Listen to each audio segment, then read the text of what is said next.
precision unlearning, precision learning. So I'm just going to go right into it, right? Megan, you want to start off by sharing? I found this and I thought this was just randomly perfect kind of to tee up what we're going to talk about today. So I'll just read it out to you. It says, and this is from this woman I follow, Maya Mental Fitness. One of the biggest signs of a powerful and strong mind is how intimate you can be with fear. There will always be something that feels too, I love that. Oh, I know it is like, there will always be something that feels too big. I love the why. Most of us struggle with this. There will always be something that feels too big, too risky, too uncertain. There will always be something on the other side of that feeling that wouldn't exist without it. And I underline the avoidance is easy to dress up as patience. Oh, that one's, and then action takes nerve, right? Which is what courage and nerve. What you move toward despite the feeling is what eventually makes the feeling smaller. So I thought that was like a very apropos. We're going to talk a lot about fear and getting to the other side of it. Okay.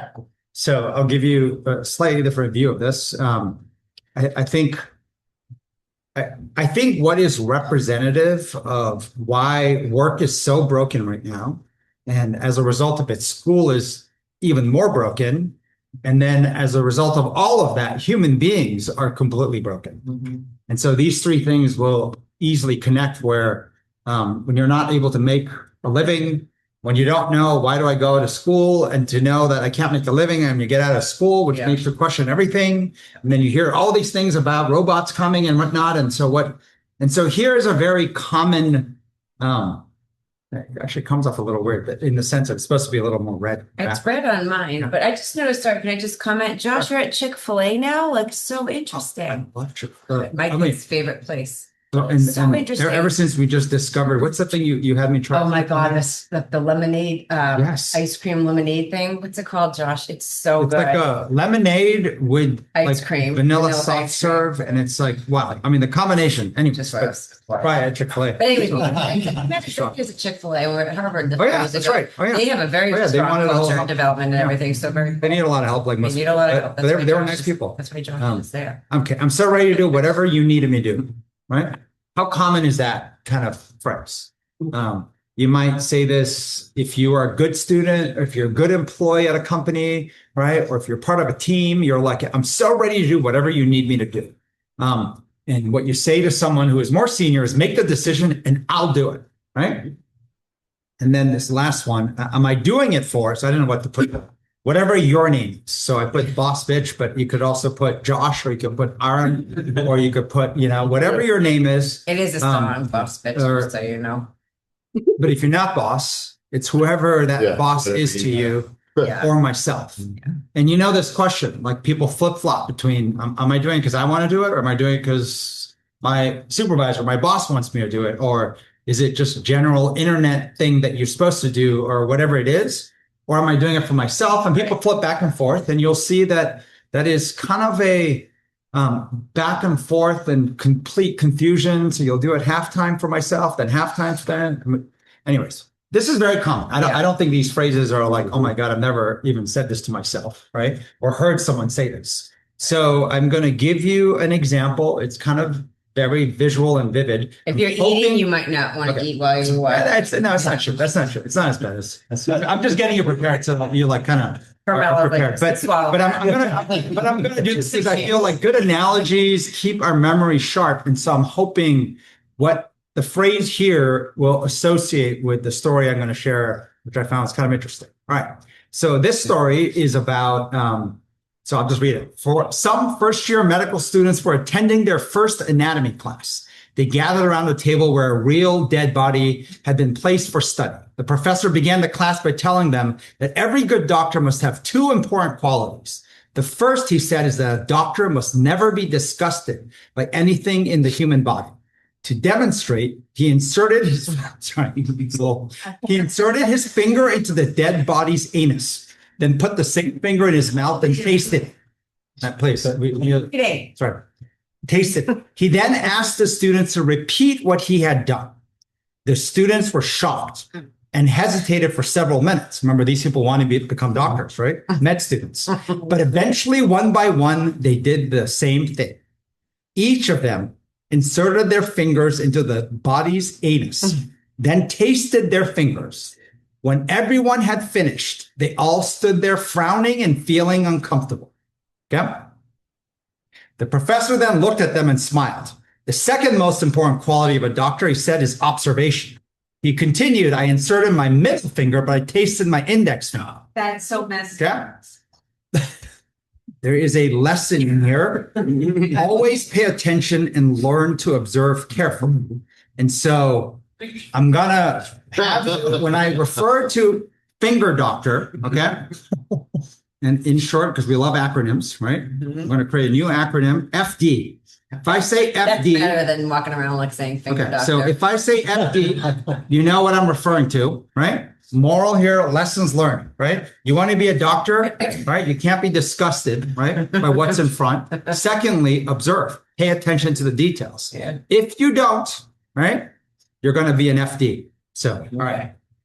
And nobody questioned, you know what I mean? Like, isn't Right. that Watching each other. I don't know what tends to happen in companies. Yeah. Tends to happen in schools. Unless you are a little brat, then, you know, people like don't even do the first step. Remember, you can do the first step, but you got to pay attention to the second step too.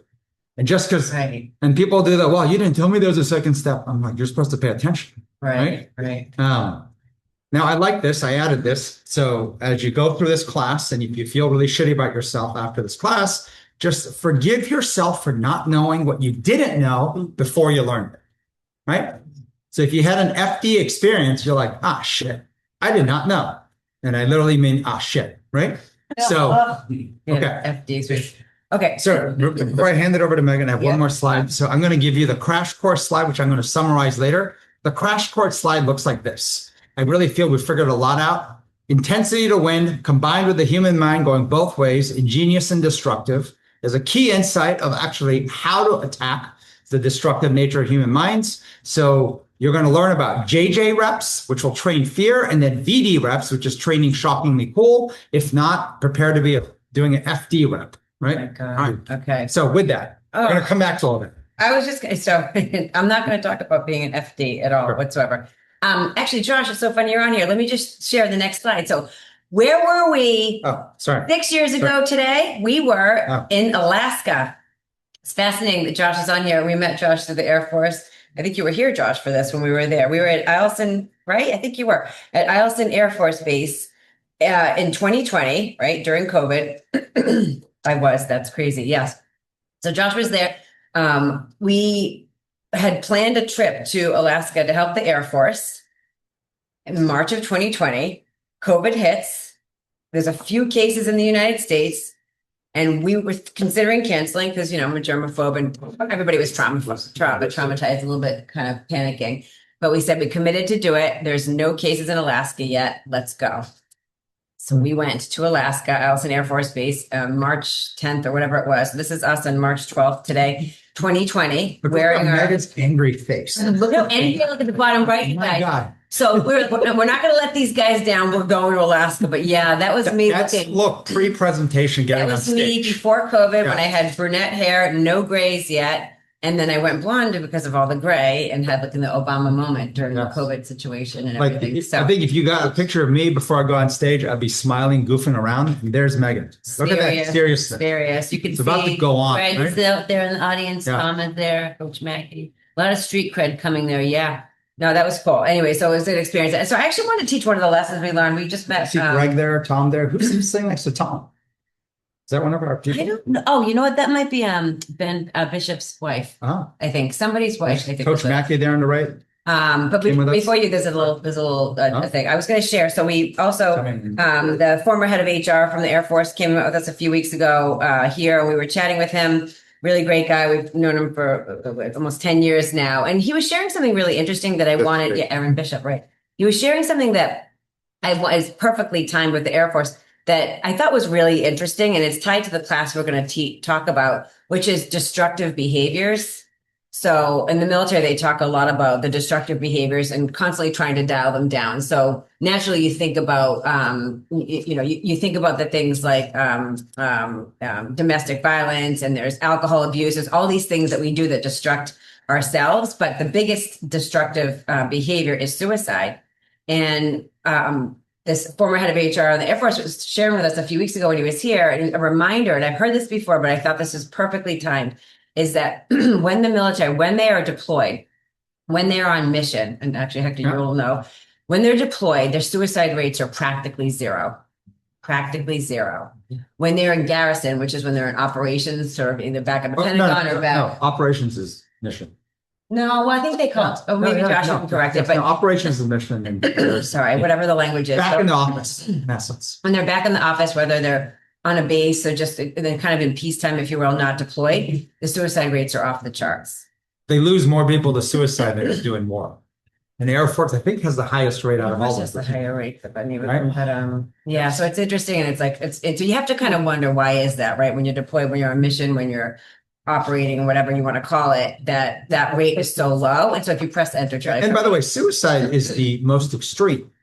But think about domestic violence. Think about kind of alcohol abuse, drug abuse. I mean, think about like kind of in whatever like big sport, like kind of cliff diving or whatever, like extreme kind of sort of, and then body harm to others, picking fights, bar fights, like just everything bad you can think of. Horrible stuff. But I like the language. And there's no, go ahead, touch the mission.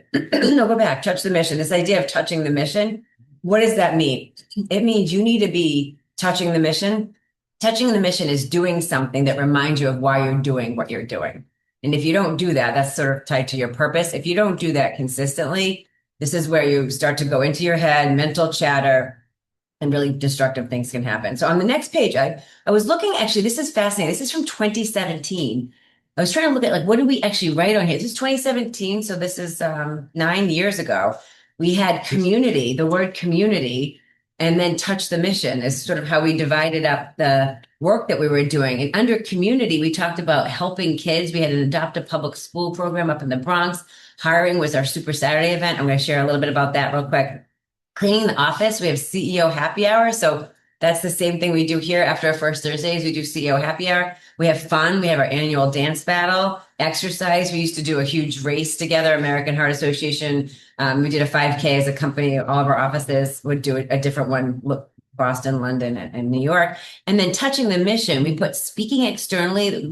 That's us at the CIA. Offsites we would do in leadership academies. Leadership academies is the same thing. We were pro bono leadership trainings. Obviously, once COVID hit, we couldn't do it in person. So that's what kind of created this class that you're sitting in right now, Leadership in Practice. But the top takeaway was at the bottom on community was bonding through suffering. Everyone does it together. And the top takeaway was people no longer join companies. They join causes. So if you just click. By the way, this is an exact slide Megan just pulled from August 2017. I don't know how I found this. You made this. It's it was. Yeah. Press enter for a second. So starting in 2020, what I was reflecting last night was that Charlie and I have been touching the mission at least one time a week via this class, like having a consistent routine, this class. And for a while I had why are we doing this? We have a lot of other things to do. We're running a business. There's a lot every week, but that is really important, right? To be touching the mission. We're helping, we're giving, we're, getting our brains going. We feel pressure to explain and share all the things that we're doing to help others, which is touching the mission. And then I found this from lip number 27. So probably somewhere in April or May or whatever, May, June of 2020. I wasn't going to explain all of it, but this notion of 20th century organizations set up to create followers. We had talked about, this is again, 6 years ago, how in the 21st century, you need to create an organization designed to build decision makers. And we wrote, must touch the mission consistently. So I didn't realize, honestly, 6 years ago, we were tracking this at this level. And at the bottom, it's too much detail to share. But the idea was co-create the mission. Leaders, followers, whatever you want to call them, everybody in the organization must be co-creating the mission together. Mm-hmm. So thought that was interesting. Almost a decade and then 6 years ago now.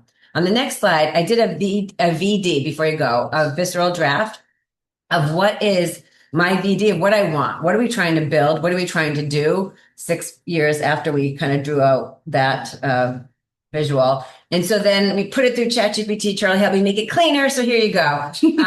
But this notion of PEMSS, I don't know if you guys have heard this before. It stands for physical, emotional, mental, spiritual. And the idea is that it's a human performance pyramid. We need physical, emotional, mental, spiritual all the time, right? This is a consistent basis. You need to be strengthening your physical, emotional, mental, spiritual health. And so then, but I created another S. We used to just say PEMS with one S, but I added social because especially I think since pre-COVID, I think we had more social. I think COVID really screwed everybody up, but social has always been important. I mean, you think about the blue zones, we need social. We are social animals. We are tribal. We are social. We need that. And so you have to be thinking about how do you build that into your routine on a weekly basis, monthly basis? How do you build social into your physical, emotional, mental, spiritual health? And the language we use at Next Jump is better me plus better you equals better us. The better me is the physical, emotional, mental health. The better you is the spiritual, which is helping other people. Like we're not necessarily religion, but helping others. We're here to service other people. And that's the spiritual side. Fun, you need to add some fun. And this is why I think looking for ways to add playfulness and humor, finger doctor, whatever you want to call it. We're trying to add humor because this stuff is really hard. It's really hard to work on yourself. It's really hard to, work on your physical, emotional, mental health on a weekly basis. Getting stronger is difficult. Helping others is difficult. So how do you add fun into it? We think is a really important ingredient. And then on the next slide, really interesting, 2020, the first LIP we had, first leadership practice class, we talked about, and then I just have two more slides, bless you, DDOs, deliberately developmental organizations. That's what Next Jump was recognized by Harvard in 2016. And why we were recognized in that book to be deliberately developmental was all tied to unlearning, was all tied to the mental immune system that prevents us from growing. But I thought it was fascinating. We said 1920. This is the old org chart, right? Where it's like a few people at the top and it moves like an elephant, everybody at the bottom. It's slow, deliberately built. And a few decision makers, and there was sort of a king that was inspecting everybody's work. And as a CEO, you were just out there to inspire people to get good work done. On the right, can I explain by the way the idea of king versus pastor? Think of a king having power, right? Throw you in jail or do take your farm or land away, which is why they get to inspect, right? Punish people, whatnot. The pastor is a nonprofit, so has to constantly inspire. And that's kind of representative of the old way of what the top leader is. They're either king or pastor, or they kind of flip-flop between being king and pastor. And then the right, we talked, and by the way, in our old staff meetings, Charlie would practically, before I was the co-CEO with you, but the CEO would, in a staff meeting, be practically giving a sermon every week. And it was all about inspiring everybody. So people would walk up and be like, I'll go over a cliff for you. It's like, it was all about rallying. And I think that's what a lot of organizations did back then. It was, you just have to inspire. And that's why storytelling and your ability to present and share was so important. It's not that it's not important now. It's just not, inspiring people every week is not the place to get to right now, but we're going to share. I think Charlie's going to share more of what that is. But we did use the word community down here. The community runs a community. I honestly didn't remember this, but this is in 2020. I mean, that's crazy. Yeah. First LIP class, and you're talking about. I don't remember that. Literally before we got to where we are now. Yeah. When we had really no community running community, it was all just our Next Jump staff running everything. The fact that we put it down like March 2020, we're March 2026. So it's kind of fascinating. Yeah. And so we need to go to Vegas and bet because we're very good at fortune telling. Okay. Only 6 years later. So we'll probably lose all our money before we win. Yeah. And then, so this was the Harvard recognition. And I just pulled this up only because at the bottom it said DDOs operate like a sports team. They develop people faster than anyone. Everything is eligible for feedback and everyone knows everyone's weaknesses and strengths, just like on a sports team. And so the goal I have is, I think with Charlie, is to build this really high performance community, more like an elite professional sports team, less, church. Less churchy. We're not trying to build a church. We want to build high performing elite people, but we want to have fun while we're doing it. We want it to be social. So that's kind of the vision for what we're trying to build. And then on the next page, I wanted to just can I emphasize, I feel it's, sports teams, the best ones are always growing, always learning. But such a key part of learning, growing, but also winning when they compete is that everyone is hyper aware in the nuances real time of everyone's state, themselves first and everyone else, which is why everyone's weaknesses and everyone's strengths, because you have to adjust real time. And if a person kind of is hiding an injury, whether it's physical or even mental, right? They might have had a really bad day, and as a result of it, they came out, they're playing a professional sport, and then they had a massive fight either with their child or with their spouse, and they're not mentally in there, and they don't share. And suddenly there's a really nuanced play, and they completely freeze or miss it. The team loses. Right. And this is where on a professional sports team, it's not okay sharing those details. You have to expose, you have to operate with such a high degree of transparency. We found the exact same theme occurring in every other industry when people were working elite. We found this in Olympic teams. They found it in Cleveland Clinic doctors. We found it in like the most elite groups in the military as well, especially pilots before they go. They have to have like a debrief and then a pre and post. And literally you go around and you literally are not only sharing what's wrong in your mind, but they actually are able to call each other out saying, hey, you did something really odd. Why'd you do that? Right. And try to drill into what's going on. Because if you are mentally missing a little beat, people could die. Because the mission is the priority, right? So that notion is something that very few companies have actually found to be that important. But as you spend more time, you'll find the speed of everything. It matters a lot. Okay, and then I'm just going to tee up something Charlie's going to talk about, and then I'm going to hand it over. I'm just going to give you a for instance before he shares. So we've been talking about, obviously everybody's talking about AI. So that's considered the machine. But this idea of you need human, the machine, which is AI metrics, whatever you want to call the machine, human, machine plus community. So I wanted to just give you, meaning it's never going to be just human nor just AI or just, you're going to need human plus machine, but we added plus community. So we're calling it HMC, another acronym for you. But within human, within this example, I want to show you Super Saturday. If you don't know what that is, in the space of, especially in VCs and whatnot, they do like a lot of Super Saturdays. I forget. VCs, more consultants, investment banks, tech companies, tech companies. They use Saturday as basically the culmination of all your college recruiting events to have all the candidates show up, the finalists on a Saturday. So we would run 2 of these a year in the US and in New York, and then run 2 in the London office every year. And this was a machine. When I tell you, not a machine in the way of the AI, but it was a machine in the sense of the whole community. I'll show you on the next slide, the org chart that would do this to hire the right people, because hiring the right people matters, right? Making sure Laura and Kathy both went through one, making sure, actually I interviewed Laura, and but making sure that the wrong people don't get in, really important, right? So this Super Saturday event, every employee was part of it. It literally became like a full machine. We called it the war room, but the whole point was on the human side, it started with a human vote.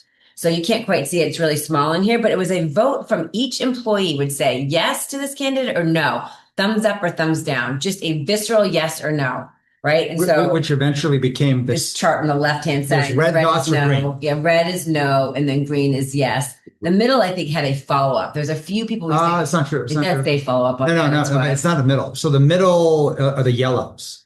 The greens are the top the reds are the no's. But what every human's doing is going through, and think 50 candidates going through all Saturday, full day, starting at like early morning all the way into evening. It's like a 12-hour interview. It's a 12-hour interview day with all and kinds the of whole point is you can see people's truth as the day goes through, right? And you want to know what that is. We're probably picking up anywhere from 100 to 500 data points per candidate just on that Saturday. So besides all the college recruiting, they culminate to the top 50 candidates twice a year.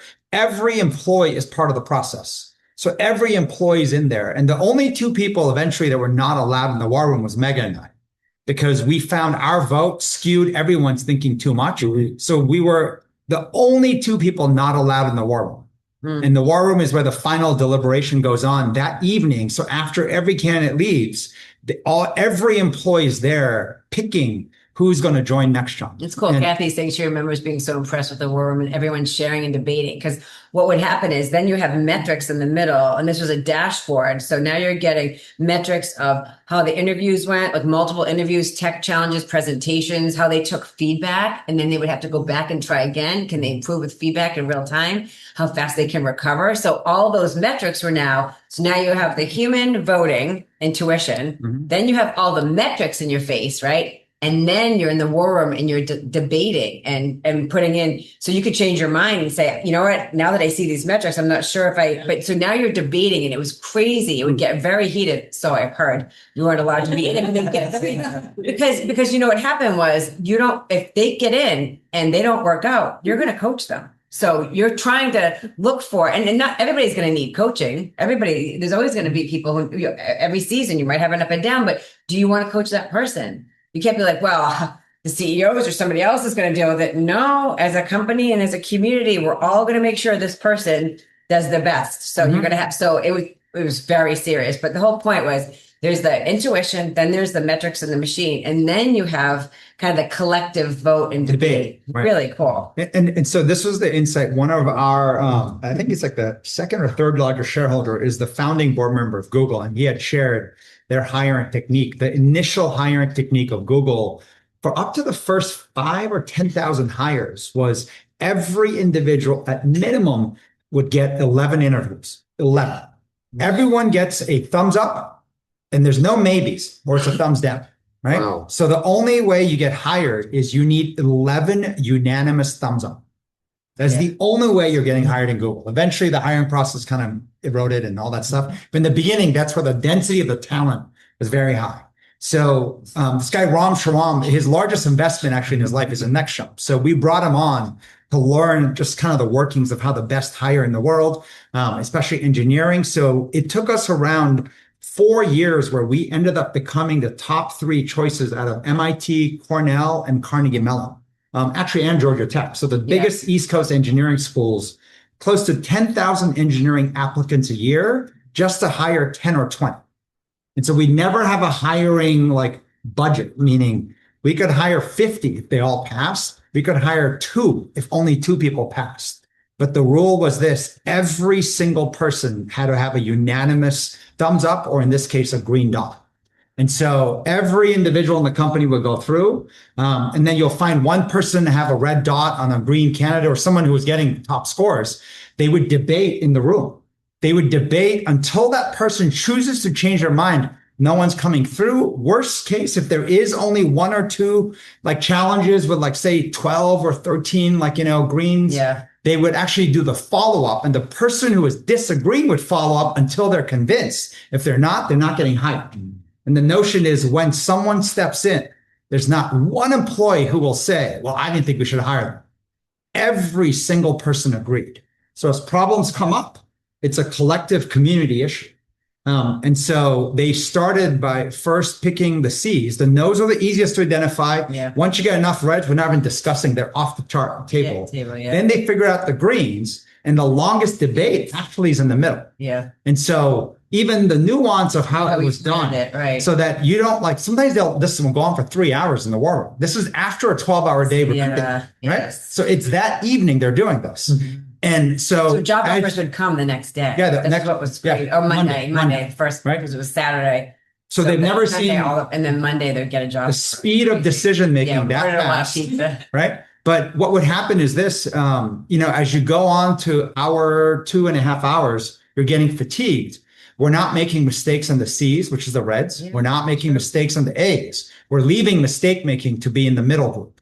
And so that's how it was deliberately done. And then we had for close to 10 years, outsiders come and observe the whole day recruiting, as well as sitting in the war room. We had the number 2 vice chief of the Air Force fly in with his whole senior team on his private jet to observe the entire full day down to the war room. Yeah. We had the number 2 at the CIA come and observe.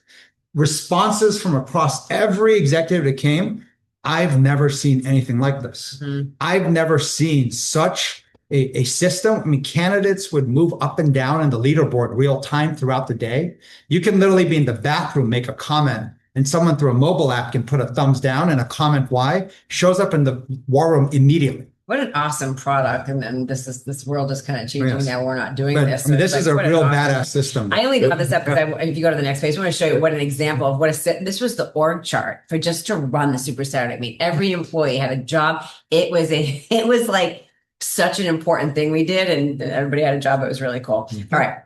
Last slide I had was coming soon in development. This is going to just tee up Charlie for what he's going to talk about. This is kind of the blueprint we've had for years now working through how do you think about development and the different modules we have. So we have all the things on the left, which is how do you unlearn your over responsive immune system, the idea of how do you dial down your destructive behaviors, like ego and fear and all those things. And then how do you dial up your ability to team with other people? On the right-hand side, this is all tied to, we have mod 4, elite decision making, mod 5, elite teaming. And then module 6 is getting to a place where you have a TP, a training partner, and how to train that. So we are going heavy into the mod 4, which is all solo. Like how do you become an amazing, performer yourself before you then learn how to team and then ultimately find one person who you're going to team with. So this slide is probably also we've had this for years, 5 years old, but it's still kind of pretty good. Yeah. So, all right. Go for it. My turn? Yeah, Right. your turn. Okay. So I'm going to start off because I like food. I don't know. Those of you who have ever tried baked potatoes 3 ways, and I try to find a good image. There's different ways, and I'm sure that you can try the. I personally 3 ways. I know. I was trying to find 3 ways, and I couldn't quite get the right thing because some of them got really convoluted. But I mean, if you ever tried the boiled little potatoes, then they smash it and then they bake it so it gets crispy with stuff on top. That's one of the ways I highly recommend. And then obviously baked potatoes in their stuff. They're many anyways. But so turning into leadership in practice 3 ways, right? So I have 3 different things, and I built the presentation in ABC, but I'm going to follow our Super Saturday and go give you CAB, right? So bigger picture view of kind of what's happening in the market, bigger themes and thoughts. B is detailed leadership development view, some takeaways you can take of how to actually get better yourself. And then real world contact sports view. So kind of just stuff that's happening right now, real life in our world, coming through our community. So different lessons, all saying the same thing, bizarrely, believe it or not, but maybe you'll connect it, or maybe I'll do a terrible job confusing you. But I'm going to go CAB. So I'm going to jump the presentation, but just real quick headlines. This is the A. So this is the high level picture of not only the HMC. We're going to come back to all these slides. So the who first, mission first, all the hackathons. This is the B. So kind of thinking about the human mind, how to train fear, how to train speed before you get into the content of what you do, and then advanced lip of how to be a better coach and how that's changed of caring for people. So I'm going to touch all this. And then kind of what's happened in real life that happened just last week between Weill Cornell, some people curing cancer. Awesome stuff that I'll tell you through. Then this past weekend, we ran a hackathon. We'll tell you what happened there. And then it's kind of this ritual we have on building community every Thursday. And I think you had mentioned, Megan, in your slide, something about community consistency. Touching the mission. Yeah, there's something that's important about every week.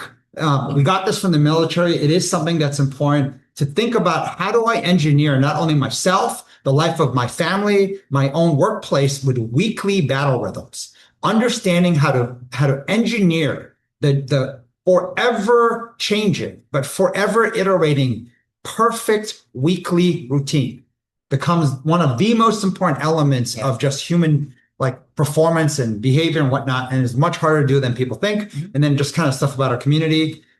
This is a slide I showed you all the way to, if you do it all wrong, you're just going to be doing FD reps, right? So finger doctor reps. So we'll come back to all this. But and then this was my messy version, which I'm not going to show you because I had a cleanup version and another messy version. So we're going to go a little bit cleaner, but I'm going to jump. Instead of A, I'm going to go to C first. So I'm going to do this backwards than initially planned. Okay. All right. Real world contact sports view. Just give me a second. Organize my slides here. All right. So 4 different things I'm going to touch on real quick. One is Cornell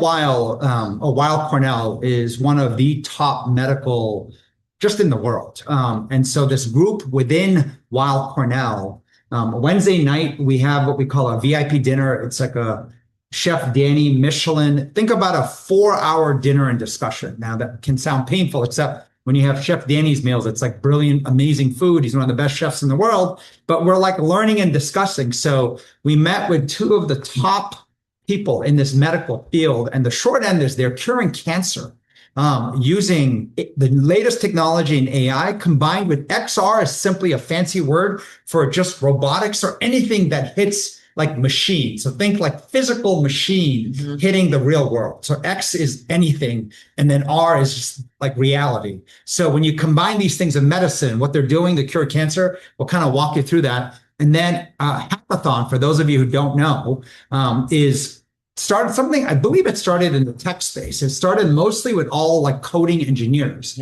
where it's a 36-hour competition.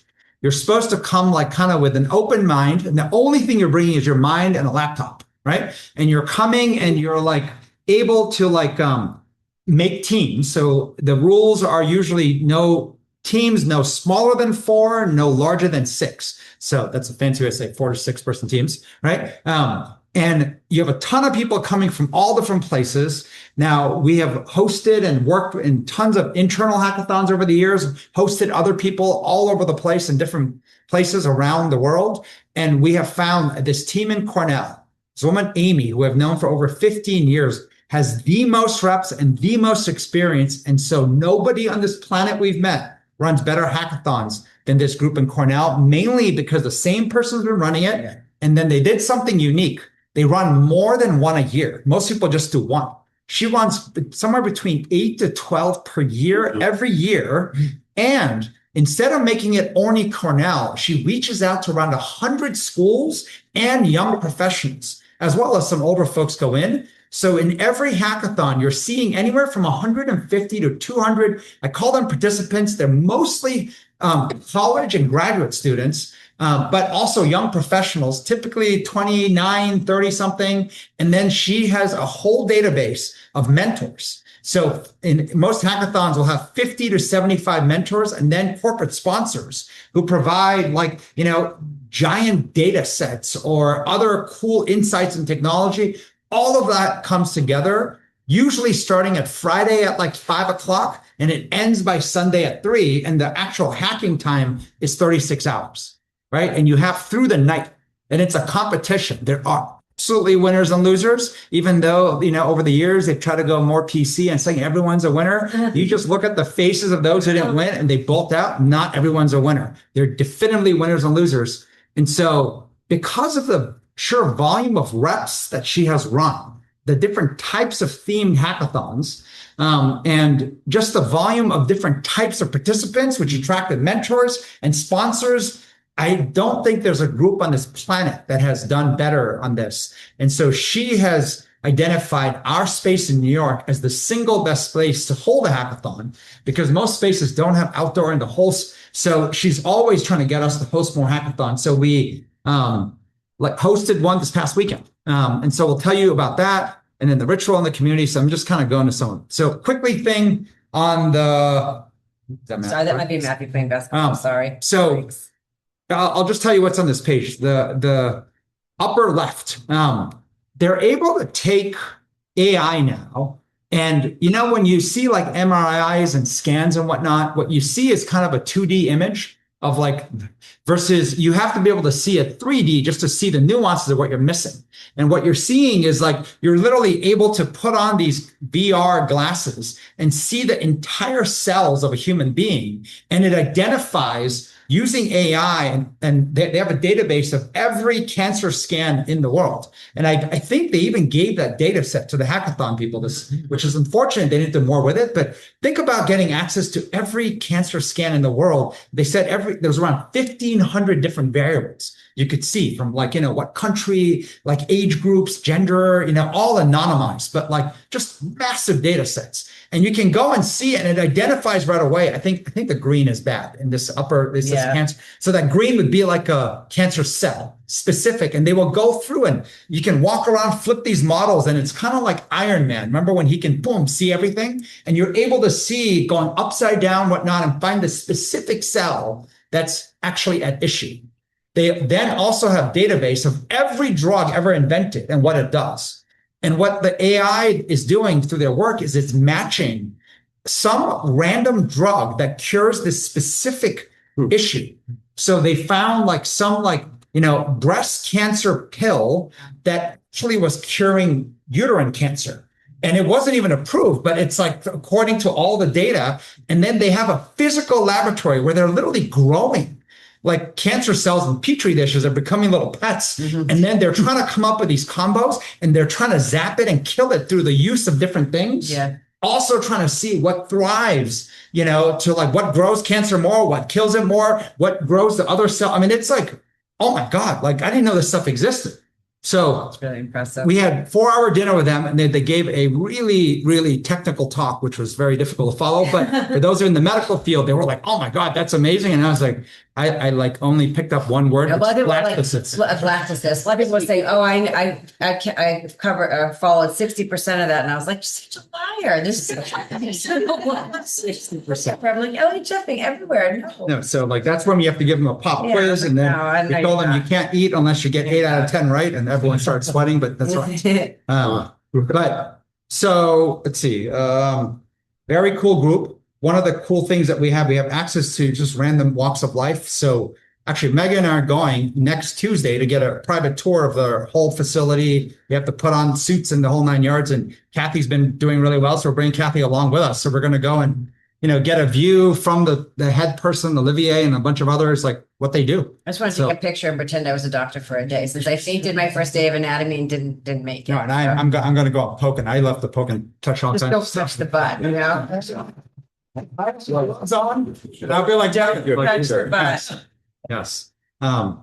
Anyways, Insert Tamagotchi, yes. so just really quick, this is actually what I printed out, my notes to just intro their talk on Thursday, first Thursday. So I'm just showing you what I had in my hand. On the right side, I don't know if anyone's seen this movie, Life. It's like a really good movie with Jake Gyllenhaal, Ryan Reynolds. It's all about going to space, and then they discover like first proof of alien life. It's like a little petri dish, exactly what it looks in the picture. And it's all cute. They name it Calvin, and they're growing this thing. And then they wonder, like, what would it do to pain? And then they zap it.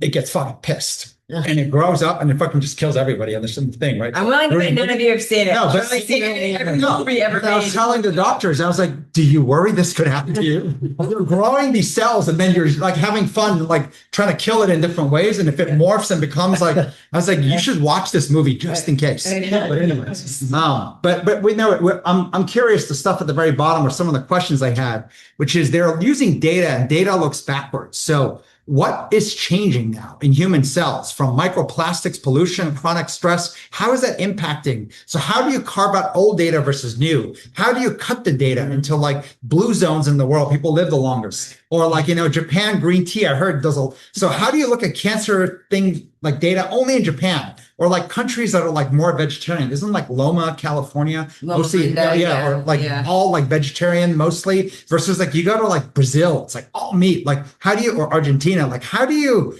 look at data this way? We know Martin, Blazer, and Gloria, they do some of the top work in understanding gut health. So we feature their film here, but they do some really interesting stuff by visiting like places in the Amazon where no human being has touched. And I was like, they can go in and literally just bring the common cold and kill everyone by accident. They have to go really carefully, but they're studying what the human, like biome and the gut looks like when nothing like modern is there. So no preservatives, no plastics, no this. They're just completely in the wild living. And so like, what would like the comparison of their data on cells against? So this is where like I have a lot of questions. So we're going to poke around and question stuff on Tuesday, but we'll see. Hackathon. Hackathon really quick. I'll give you little tidbits. If you want, like if you go to X/Twitter, I put some videos on, and literally there's a part where on one hand, it's great because like it's such an energizing thing. On the other hand, imagine taking your home or home office for us, inviting like 250 to 300 people to move in, including all weekend. And so when it's over, there's only one thought: get the F out of my office, leave my house. I need some quiet. But they had some really cool stuff. They had not only massive data sets, but they had this whole room set up where they had 3D printers, and you can literally make any physical thing because the hacking between like, the reality to even AI and whatnot. And so I'll give you some of my thoughts on this, but I'll first show you. So this is outdated because she's done way more than 40, but this was from the Cornell site, 7,000 student participants. They have non-students as well. There's tons of corporate partners, projects brought to market.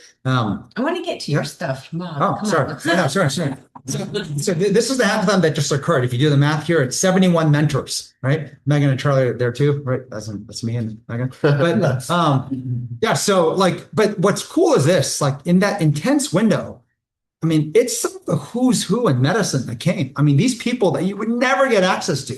You'd be waiting 3 years to get an appointment as a doctor, and they're coming here, cool, spending all weekend mentoring, lecturing, sharing research and findings. So like you can literally like in that 36-hour window, sit and listen to lectures, get personal coaching and guidance from people in all kinds of fields. Just really cool stuff. These are the sponsors for this hackathon. So Johnson & Johnson, I think it's like the first $1 trillion pharmaceutical company or something. Made a ton of money probably between COVID and all the weight loss stuff, but they were the main sponsor. So they brought as much of their knowledge, different groups, Google Cloud brought their team. So you have like companies coming. So it's a 3-part collection of amazing just human talent. And the only thing is coming with your mind to try to invent. And then there is like, amazing mentors coming to access what could this talent pool do to invent or solve some of my challenges or problems in a 36-hour window, watch them in the formation process, and then present at the end. And then you have winners that are judged by a set of judges. And then you kind of see the whole thing develop all the way to then, of course, corporations who use it to tap talent. But what's interesting is this. Okay, I'll show you. So here's my kind of notes for kicking. I literally printed this out. So I said, I've known Amy for 15 years. Nobody's done more reps in hackathons. So people raise their hands, your first hackathon. And my point to them is I'm so sorry because you're ruined for all future hackathons. They will never be a hackathon that's better run than the one Amy and Cornell team runs. In their space, there'll be no better space. So you're ruined for every other hackathon. You will feel like you're in the poor man's version of a hackathon after. And so then I asked everyone in the group, that's participants, to raise your hand if you're here because you want to learn, you want to have a fun experience, you're meeting people, you're getting free swag, which is like cups and t-shirts and keychains and all kinds of cool free stuff. You get free food, right? It's like kind of, if that's why you came, raise your hand. And, pretty much everyone raises their hand.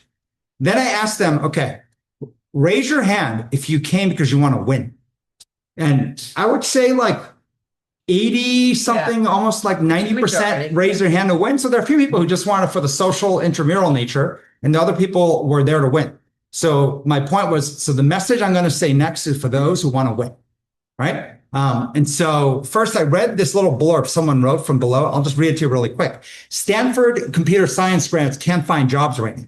A few years ago, that would have sounded absurd. Stanford, MIT, top tier computer science, all struggling. But here's what's interesting. Some 19 to 22-year-olds are still getting hired and getting paid more than engineers with years of experience. What separates them? They prove they're exceptional early. The credential filter is weakening. Credential filter is like having like a Harvard or MIT or Stanford, like degree is weakening. Proof of execution is replacing pedigree. They dominate hackathons, right? So a 19-year-old won XAI's hackathon and Elon Musk hired him on the spot. AI companies are looking for people who explore, build, and execute fast. Hackathons are becoming live auditions, and many of them build in public. The gap between can't find a job and multiple premium offers has never been wider. The old playbook was get the degree and wait to be picked.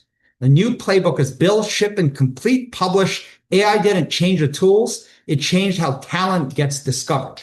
So I shared with the group, if you watch the Olympics, Alyssa Liu, kind of the ice skater, right, came back. She's 22 years old, and they interviewed her after. What was your objective? What was your goal when you came to the Olympics? This is after she won gold. And she said, I wanted to mog. Mog, for those of you older here that don't know, you can look it up. Actually, I have the definition, so I'll tell you. But it came from a mog. I'll show you in the next phase. It just means to be awesome. I want to win. I want to be awesome. And so I gave them some feedback of how to think of breaking the 3 phases and whatnot. So this is how we kicked it off. For those of you that know, this is Alyssa Liu, right? My main goal for this competition was to mog.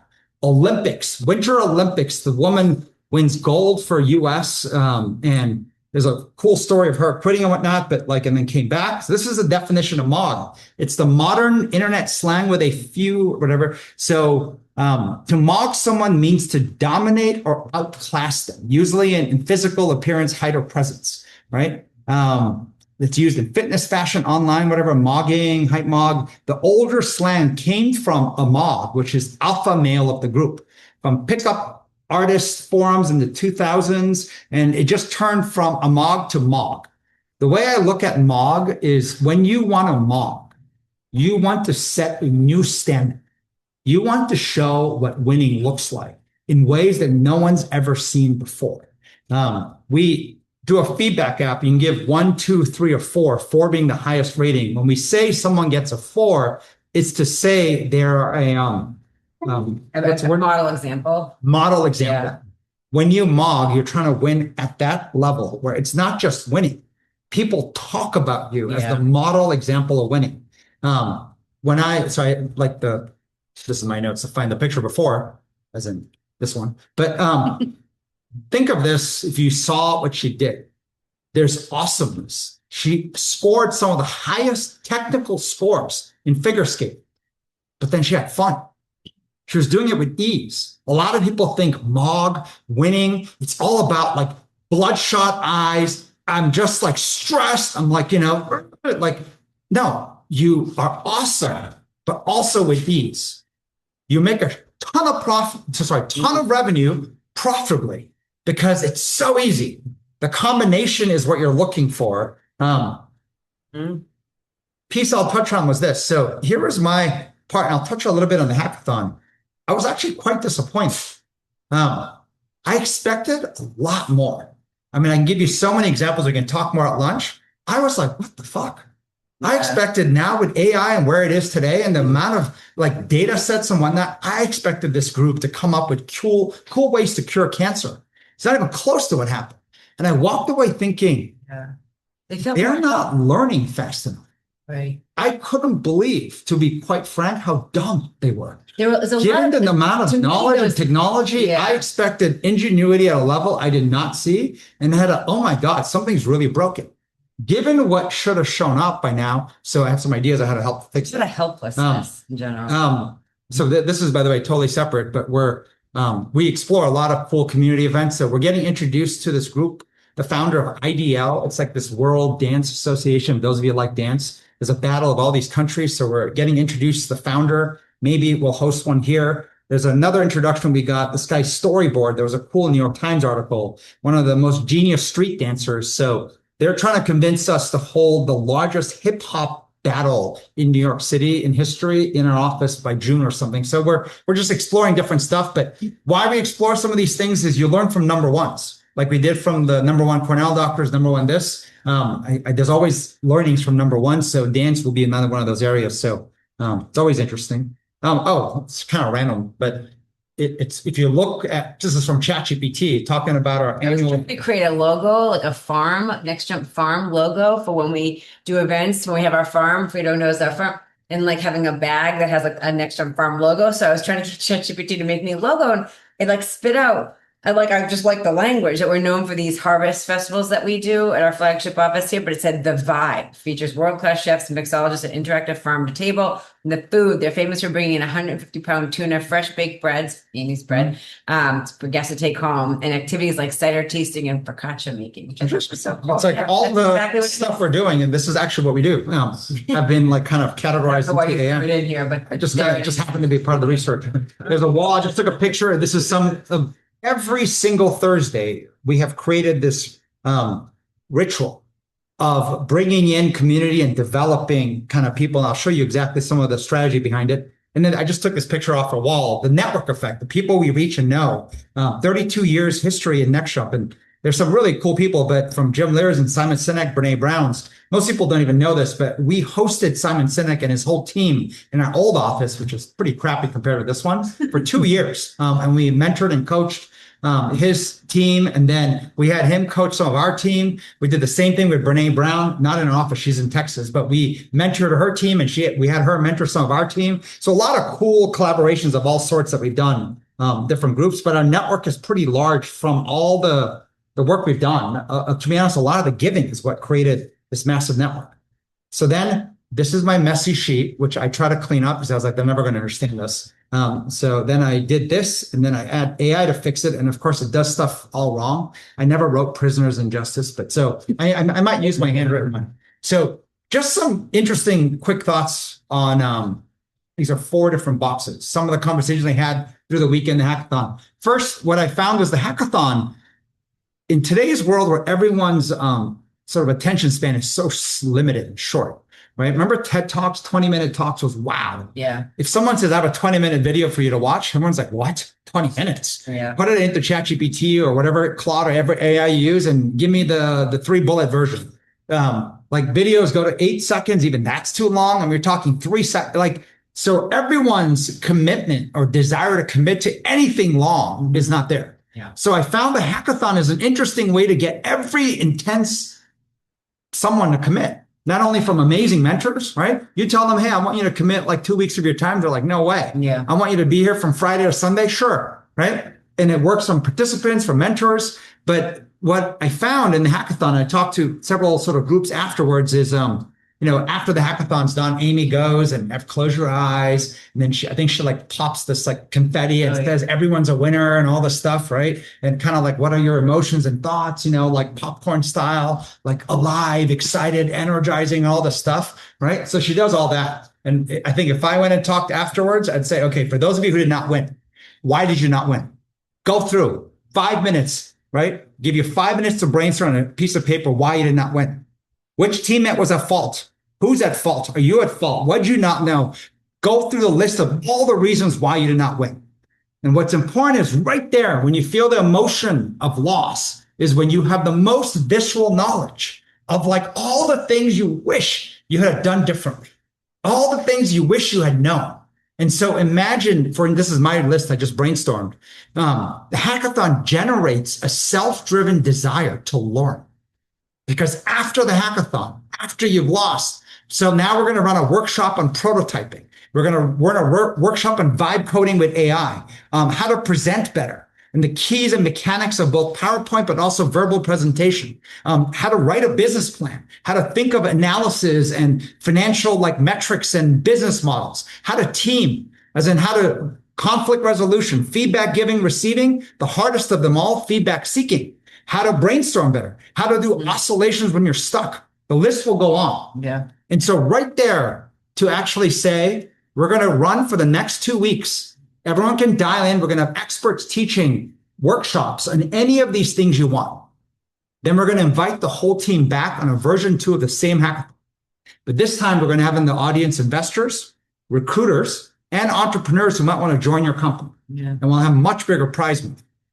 I believe that will work better. It's so true. Though, right after the hackathon, when you lose, or any presentation you give, or anything you do that you put a lot of effort into, like our old dance battles, right? After you lose, you have an immediate rush of regret, things you could have done differently, where you suck, where you were just frustrated. But if you wait even a day, you're like, it's like, I'm on to the next thing. No, I wasn't that bad. I'm being too hard on myself. I think I did. Well, I'm pretty happy with how I performed, right? Yeah. And then you come to the next one, the same thing happens. Right? That moment of actually this lucid, vivid insight into everything. Yeah. Boom, you need to capture it. That's real-time reflection. That's key. Sign up and then go for a bigger prize. So I put this down. I mean, we have the relationship, so we might try this version of a hackathon because it's all about providing our space, and we can anyway. So that's one that we're thinking about. On the right side, I think it was Aram. You asked me some questions, and I was like, I wrote some of this down. Kind of like, why don't you help fix schools? And I was like, you know why you can't fix schools? Because you fix work first. Work is where the students go. If work is broken, how do you know what school needs? Work has to be fixed first, schools fixed. But before you fix schools, what we learned through all the work we did, you got to fix the adults first, which is all the people running the schools, all the teachers, and also the parents. And then, by the way, the kids are also broken. Everyone's broken everywhere. And so this question is, how do you fix in what sequence? I was considering calling this class sequencing. If you do anything in the wrong order, it's flat out wrong. You can make things worse. Worse plays make things worse. Conversely, if you do things in the right order, it gets increasingly easier. It's called momentum. You do better play after better play. Same thing at the bottom right here, what I put, we have spent 32 years helping and working in all 3 buckets for a reason. Reason in hindsight, it sounds brilliant. Large bureaucratic organizations, companies, government, with the DOD or the DOW now, and isn't that something like, sorry, MDW maybe. That's right. But anyway, DOW, MOD is the UK military, DOE, large companies like JP Morgan Chase. We've had all of them. And the reason why that's important is you see what success looks like once you get scale, which is what the all and the big is. But then startups, Founders Institute, we ran out of our office for 5 years. SLP, we've done stuff with hackathons, venture fellows. I mean, so many different groups have done startup work. And that's the one is when you're experimenting, prototyping, all the way to schools. They're trying to teach human skills, but not just public schools, private schools, charter schools, military schools, schools reforming prisoners, schools curing autism. We have so many different groups. And so by being able to see the cross section, you can see the connective tissue in the life cycle and where, the problem in government you can fix at the startup level, or no, you can fix at the school level. And so you start to see a bigger view of all this combined with the left side, precision medicine. Once we met them, we're like, the work we're doing is precision unlearning and precision learning. Can we share for a second on the education side? Because we've been trying to figure out the education side for a long time. We care about it a lot. Employees voted on it. That's what we want to fix, all that stuff.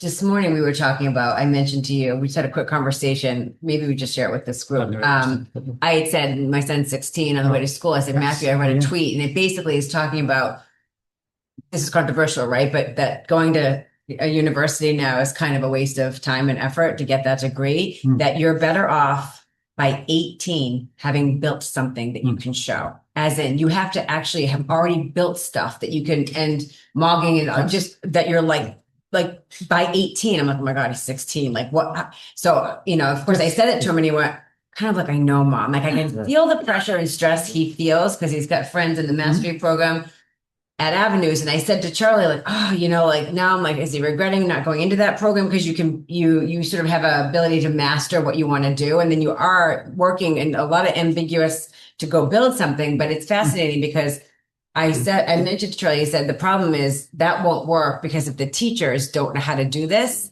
they can't teach the kids to do it. And if all the teachers, even at the hackathon, like, great job, you guys, wow, effort, like they're not going to learn the skill. And so there's a huge issue that I think the school can help him learn it. He can't learn there, right? Which is like so there's frustrating, nobody right? to teach you. There's nobody to teach you. Because we have trained the teachers and they're so far from understanding how much they don't know. So to your point, so then I said they would, what is it? Like you go from high school to come and work and like be an intern and sit next to us. And his point was, do you want that? I was like, no, do I want it? Like coming out of high school or just observing me all day long? No. Sorry, you're speeding up some of the conversation. Sorry, yeah. Like, I'm speeding. Meaning, my point to Megan is this: the people who actually have the knowledge to teach are in the field building and doing stuff real time.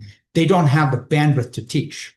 Right. And so I was telling Megan, for example, we are in that sphere. And if it wasn't for this thing running, from LIP 2 to 274, we would not do this either. Right. We don't have the time. But what ends up happening is we just built the routine, which is why we do this. And so I was asking Megan, like, do you want like one or two interns sitting by you, walking around with you all day long? No way. You think like anyone who's in the elite field wants that? Absolutely not. And so until it grows beyond the few into many, the teachers are the last to even learn this stuff. Yeah. I mean, I can't tell you how many teachers don't even touch AI. Like they haven't even tried ChatGPT. It's like, they're like, what? They're opposed to it. It's like, you're not even close to be able to get to a place where the kids will have enough. But I say that's no excuse for the kids either. Do you know what's beautiful about AI? You can tell it to teach you whatever you want. Yeah. And so like, I mean, there's so many things that you can do. It's like I think one of the earlier LIP classes, we introduced this term called dictum, right? Dictum is when someone is being a dick and then they become a victim, right? Yeah. So you go helpless. Oh, no one's teaching me. You go ask the AI to teach you whatever you want to learn. You go try it, learn to learn it yourself and iterate. There is nobody to blame. But the reality is schools are going to be broken until work is fixed, and work is broken until some of the leadership is fixed and all the other, not even leadership, just key people. So a lot of stuff happening. The one other piece I didn't we get a chance to rewrite is in the upper right. I'd written this. This is more for me. You can't quite see it maybe, but there's a little like a hump and it has red, and then the right side is green. See the hump. So the left side is red. It says ST for short term. Right side is green for long term. When it comes to giving, and what's interesting is we spent time before Adam Grant became famous. His first book, Give and Take. We met him when he first wrote his book, and he gave a little talk in our office. And like there was an interesting insight that he shared. that givers were the most successful people in the world, givers. Mm-hmm. But here's the other insight. Givers were also the most unsuccessful people in the world. So I put givers with capital Givers and then givers with small Givers in the bottom. And the people in the middle were what they called takers, right? We all know takers, right? Or matchers. I'll do this for you if you did this for me. So those are the ones in the middle. If you're a matcher, it's the same as being a taker. That's the way you're perceived. But this notion of why is there data that says the most successful people in the world give and the least successful people in the world also are givers. The difference is discernment. Mm-hmm. The least successful people at the bottom, right? Just say yes to whoever asks for help. Hey, if someone asks for help, I'm all about helping. I'm like, I can see the small letters of givers in your forehead right there. And then the ones who are the most successful are discerning. So that's one insight. But here's the other insight we learned in practice. And this is why short-term, long-term. When we gave a lot to different groups for the first 10 years, I wrote here, give, taken advantage of. There's so many grifters. Mm-hmm. There are so many takers and matchers. There were so many, what does that say in my wording here? Discernment. We suck at discernment. We don't know how to say no and how to say, there was no gated process. It was kind of like, yo, you need help? Sure, take all this. Like none of that. We had to work through the pain of that to get to a place where you build a virtuous cycle. Mm-hmm. Now we can literally meet the top doctors in the world curing cancer, send one email, and the head guy writes back in less than a minute, books time saying, you can come Tuesday, done. Tells the staff, let's give a private tour. I'll come and join. And others are like, I'm sorry, I'm missing it. But the other person, I'll make it. Virtuous cycle. Yeah. Virtuous cycle of once you've had the right type of giving done long-term, you get the generosity of how it pays back. But on the left side, you get the pain cycle. And so people say, how do I skip your 10 years of pain cycle and go straight to the virtuous cycle? And I was like, and that's why this conversation stops there, because it won't happen. But my point is, you have to put in the pain. All right, let me go back to part A. Sorry, I know this is going a little long, but I'm trying to do part A faster. So if you want, do you want to just any quick questions before we move on? I don't know. I can't tell. Maybe not. You guys are tracking. Let me try to fly some of this. If you have to go, obviously, you don't have to ask permission. Unless you're here, but then it's big picture view, state of the world, a lot of problems, right? You can go poop. Megan knows this. If you have to pee, it's bathroom. You don't have to. This is just going back to the computer science, right? I mean, kid graduates Stanford, computer science last month, 180,000 in debt, 3.8 GPA, applied to 847 entry-level positions since January. Got 3 phone screens, 0 offers. Okay. Interviewed at a Series C startup in October, hiring manager told them straight up, we used to have 8 junior engineers. Now we have 2 senior engineers with Cursor, and they ship faster than the old team of 10. His roommate who graduated with him in Stanford is now driving for DoorDash. The career services office is telling kids that software engineering is recession-proof, while their own alumni network shows 67% of 2023 CS grads still unemployed or underemployed. This is happening real time, very famous.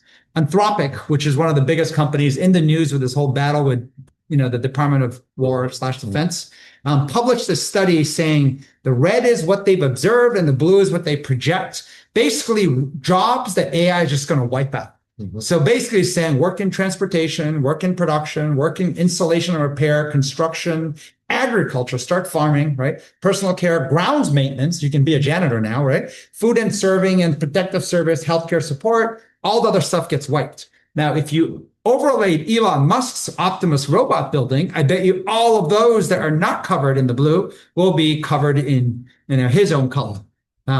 There is nothing that is safe. Yeah. So Greg sent me an article someone wrote about kind of the study and said, I've been digging into Anthropic's new labor market data, right? And looking at all this, and the workforce our kids enter will look different from the one that we built our careers on.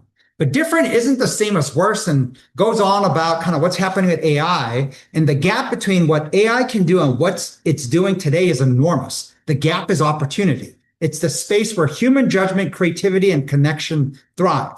The jobs our kids will have don't have names yet, meaning it's going to get created. And so he was talking about like kind of same thing happened for Generation X, right? You have to be curious, learn, adapt, just like our kids will. It goes on, blah, blah, blah, blah, blah. And then says, I want my kids, for my kids isn't a specific job title with demonstrable durability. I need them to build curiosity, adaptability, the confidence to learn fast, and the wisdom to know what's worth learning, which is a fancy way to say the discernment to also know what is junk and throw it out. Curiosity and learning agility become even more critical in the AI age. Those things don't deprecate, or is that right? Deprecate? Is that the right word? Yeah. Or depreciate or whatever. But our feeds are flooded with hot takes on what the future holds. But the reality is that no one knows for certain. But the thing I believe with reasonable confidence is this: if you want a resilient career in the age of AI, stay curious. Okay, so all good. Everyone reads this and is like, oh, this makes a lot of sense. What the hell do you do? Right? Like literally learn this. Greg sent this, that post to me. Post going around LinkedIn, just saw a similar theme of skills, adaptive, curious, found the chart at bottom. Interesting by industry vertical from Anthropic Data. So I wrote him back, good one. I'll share in a lip. I have a thesis on how to fix the world. I will share that with you right now. Yeah. What you said earlier about graduates coming from college and not finding jobs, that is so true, because my son, when he graduated Notre Dame, he applied for a lot of jobs and he wanted to stay in the United. Unfortunately, he couldn't. So through a connection, he was able to get a job in Tennessee. He had to move out there. Yeah. But he had lots of friends that he kept in contact with similar diplomas or even better, as engineers. And they were working in like Wendy's and doing DoorDash and stuff like that. Well, and can I tell you the bigger danger for your son, if it isn't already there? If he doesn't learn fast, he will get laid off. Yes. I promise you he will get laid off. I've already talked about and so the rate of speed that you need to start training yourself is higher than ever before. Yeah.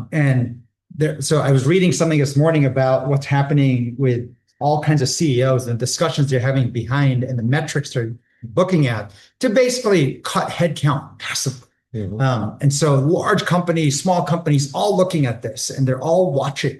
I think Jack Dorsey, who built Square, the thing we pay all the little credit cards and little merchants and vendors, it's called Block. They did a 40% headcount one day, like 10,000 employees. Wow. They fired 4,000, boom, on the spot. And the stock popped up like 20, 30%. Once you see signal like that, everyone says, oh, the market's rewarding us to do that? Yeah. So then the plan starts to Easier accelerate. to follow that model. Yeah. So the solution really quick, I'm going to touch on some of these things really quick and some interesting insights here. So let me just kind of go into it. This is the first version we built. We called it team, but then changed it to community. I think team starts to get too insular. Yeah. Like what we found was this: the new team is community. And the reason is this: a lot of people say team, so I have to be on a W-2 payroll by the company. The world changed, gig workers, freelancers, and just, one of the interesting things about community that we touched on early on, the ability to get someone's all in. How do you tap someone's all in? I'm going to go all in on this project. I'm going to go all in to help you. There is no amount of money you can pay that can sustainably get someone's all in. Right. It is a lot easier to get an all in from someone you're helping, strangers, that you're not getting paid anything and you go all in to help them. They will go all in to help you. It's the basic principle of humanity from way back to the old days. Like, we like to help people who add value to us too. It's like if someone fills my cup and is able to do it consistently, I want to do everything possible to fill your cup consistently. And that makes a great team. But the reason why team is seen as, well, if you're not on payroll and you're not part of my staff or hired as a consultant for my company, the community is the new team. So now what's interesting when we took a look at this was the old Next Jump. We built so many tools pre-COVID of how to build the best community, the best team, high functioning teams as a group and whatnot. But the new Next Jump post-COVID has been a crazy experimental machine on the H and the M together. And I'll touch on this. So I'll give you the messier version. And I believe this is the key to solve the problem with what happens with AI. What do humans do? It's solving the H and the M together before you go to C. So this is the messy version, but the H and the M is the same as I put level one, a solo individual using machine, which can be AI. Machine could be metrics, could be robots. but a solo individual understanding what they want to do and leveraging the power of technology, which could be all types of AR, XR, and the whole 9 yards. And the reason why the solo matters, right? When you start to create a 2-person team where the solo does not have independent point of view, you can end up getting 2 finger doctors teaming up. Dead serious. You get 1 person thinking, 1 person finger doctor, right? FD. Or you get 2 finger doctors saying, let's work as a team. And there you have everything not work. So how you have to train level 1 solo first with machine being leveraged. And the order matters, sequence. The human has to be trained first before you go then use the machine. And the human machine combo, once they get productive, you then build up to a 2-person team that has been productive with machine before you then go to community. So we started to build this into the AI coach that we built. It's basically every lesson Megan and Charlie shared over 30 years glommed through lip and video, then translated into a giant book called AI Coach, and it customizes it to whatever your needs are. Now, keep in mind, AI is as good and as bad as AI is. So if you follow AI blindly, that means you're finger doctoring yourself. So don't be an FD, right? You got to think for yourself. I have to think about this new analogy for a second to know what you're saying. But it's, yes, you're saying if you follow AI blindly, you're doing the finger doctor. So like, yeah, be careful. If you follow someone else's advice blindly, as you saw, you do an FD. So don't be a finger doctor, right? Hopefully that will be in your head, and remember that as you try to not pay attention to details and say, well, you told me to do it, right? Then you taste shit in your mouth, right? So the new work that Krista and Kwong are doing on our side is actually building what we call a training score. Gives you a score of how much you're training from a scale of 1 to 100 using all the interactions it's having with you. And then it's going to eventually give you a coaching score. The reason why coaching score matters is it's ultimately teams operate well. Communities operate well when you get to a place where they're first competent, which is what the left side is, and then they're helping others. Imagine getting a whole bunch of advice from FDs, right? A whole bunch of finger doctors. I like to help you solve your problem. I'll be like, did you look at your fingers? I don't want you touching them. Get away. Okay. And the whole point of the community is that the sequence matters. We have a rewards program that we've been looking to build a version 2 of it. We call it Avengers. Avengers is the superheroes. You know, they were able to save the world in the cartoon because they came together as a team, but they all had unique powers. But every superhero goes through a phase of turmoil, suffering, and struggle before they actually find themselves and then are able to help the world. So we call that Avengers, bringing together a small team. But the old Avengers, this giant ceremony we have, which was all around, you know, bringing someone's moms out of the world and surprising them. We were basically recognizing, if you don't know what that is, we had a huge ceremony every year, and we recognized the top servant leader in our company. So it was crowd voted, as in employees voted every year for the one employee who helped others succeed the most. And it was built up from a weekly program we had, a monthly program, and then eventually it was like it's the same question asked every week, every month, and every year. The problem became, it started to become a thing where you're going to go out of your way to help others, but you're not doing your work. Like you're not building your competence on your thing and training yourself. You're just going around trying to help everybody else. So now you're leaving your stuff to go help other people. It kind of got which was one of the problems. The other way is, you know, how it's easiest to help people on kind of dumb tactical stuff. Oh my God, I got you a sandwich. Oh, I thought you needed coffee, so I got you a special, like, you know, mocha chocolate latte. Like, here you go. I saw that it ran out of water. I filled your water bottle for you. And people would compete to do these dumb little things. I say dumb because in relative terms, you know, people need a lot more help on their mind on what to do. Not like, you can get me all the sandwiches you want, but I can go get it myself sometimes easier. I need help on bigger things. And so we found that the Avengers became so better you focused, you were losing the better me side, which is why the new Avengers we want to build is actually with our community. And so what we would do is literally ask our community, who helped you succeed this year? Right? We do a weekly thing. We'll help you succeed this week. We'll help you succeed this month. We have technology built, which would be a leaderboard who shows in all the comments. But in the end of the year, we recognize the top 10 people most voted. In the top 3, we would fly their mothers in from anywhere in the world, just because moms, everyone make cry, dads, no one cares about. Mother's Day, Father's Day, right? Father's Day doesn't even exist. But mothers You fly them in and then they come out from secret, and then people read what community said of why they succeeded was because of your son or daughter. And then the top person, we would give them a $50,000 vacation. And why? Because moms love when families vacation. So we want you to go top notch. So our version 2 we want to do of Avengers is not with our internal employees, but with our community. So what we're trying to build. So that's kind of part of our plans of what we're doing. Let's see. This slide really quick. Everything starts with who. And this is one of the nuances. Everyone right now still is like, what's your idea? I'm like, if you watch a hackathon, do you know how fast the ideas change? When I said, I am shocked how bad everyone was at learning. They're not learning fast enough. The ideas will change. But the most important thing is when you get together with the right who, which is why we invest in building community. And then you put a ritual. And the ritual is creating that repeated weekly battle rhythm, and then weekly, or even monthly rhythm. All kinds of ideas can be tapped. Yeah. So this is the principle, the first principle, or the root of why we've been doing what we're doing. Because the opposite would be this. I like this example. If you start with the idea, you say, in any company, I think this is what relates most for people is you have an idea. I want to go build this product. Then you say the ritual. Oh, the ritual. We need to have a meeting. And then it's who should be there. So it's the idea. Lead you to say we should have a meeting, which is the most typical ritual, and then who should be there. We don't do it that way, right? Because if you start with if you have an idea and then you set up a meeting and you have even one wrong person in that room, changes the whole thing. You may as well not have the meeting.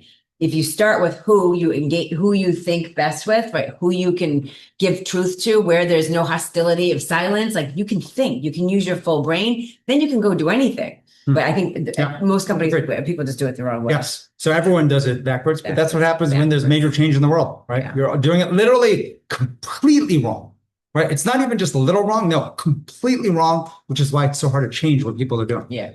This was the slide Megan talked about from the Air Force Base. And so I kind of made this, and I'll touch on this a little bit more. Internal work versus external. The military has a phrase, mission first, people always. They have a lot of great phrases. I don't think they even know the real application of them, but I love it. So we used it. You know what most people do? They do people first, then mission not first. So you know what people first sounds like? How am I feeling today?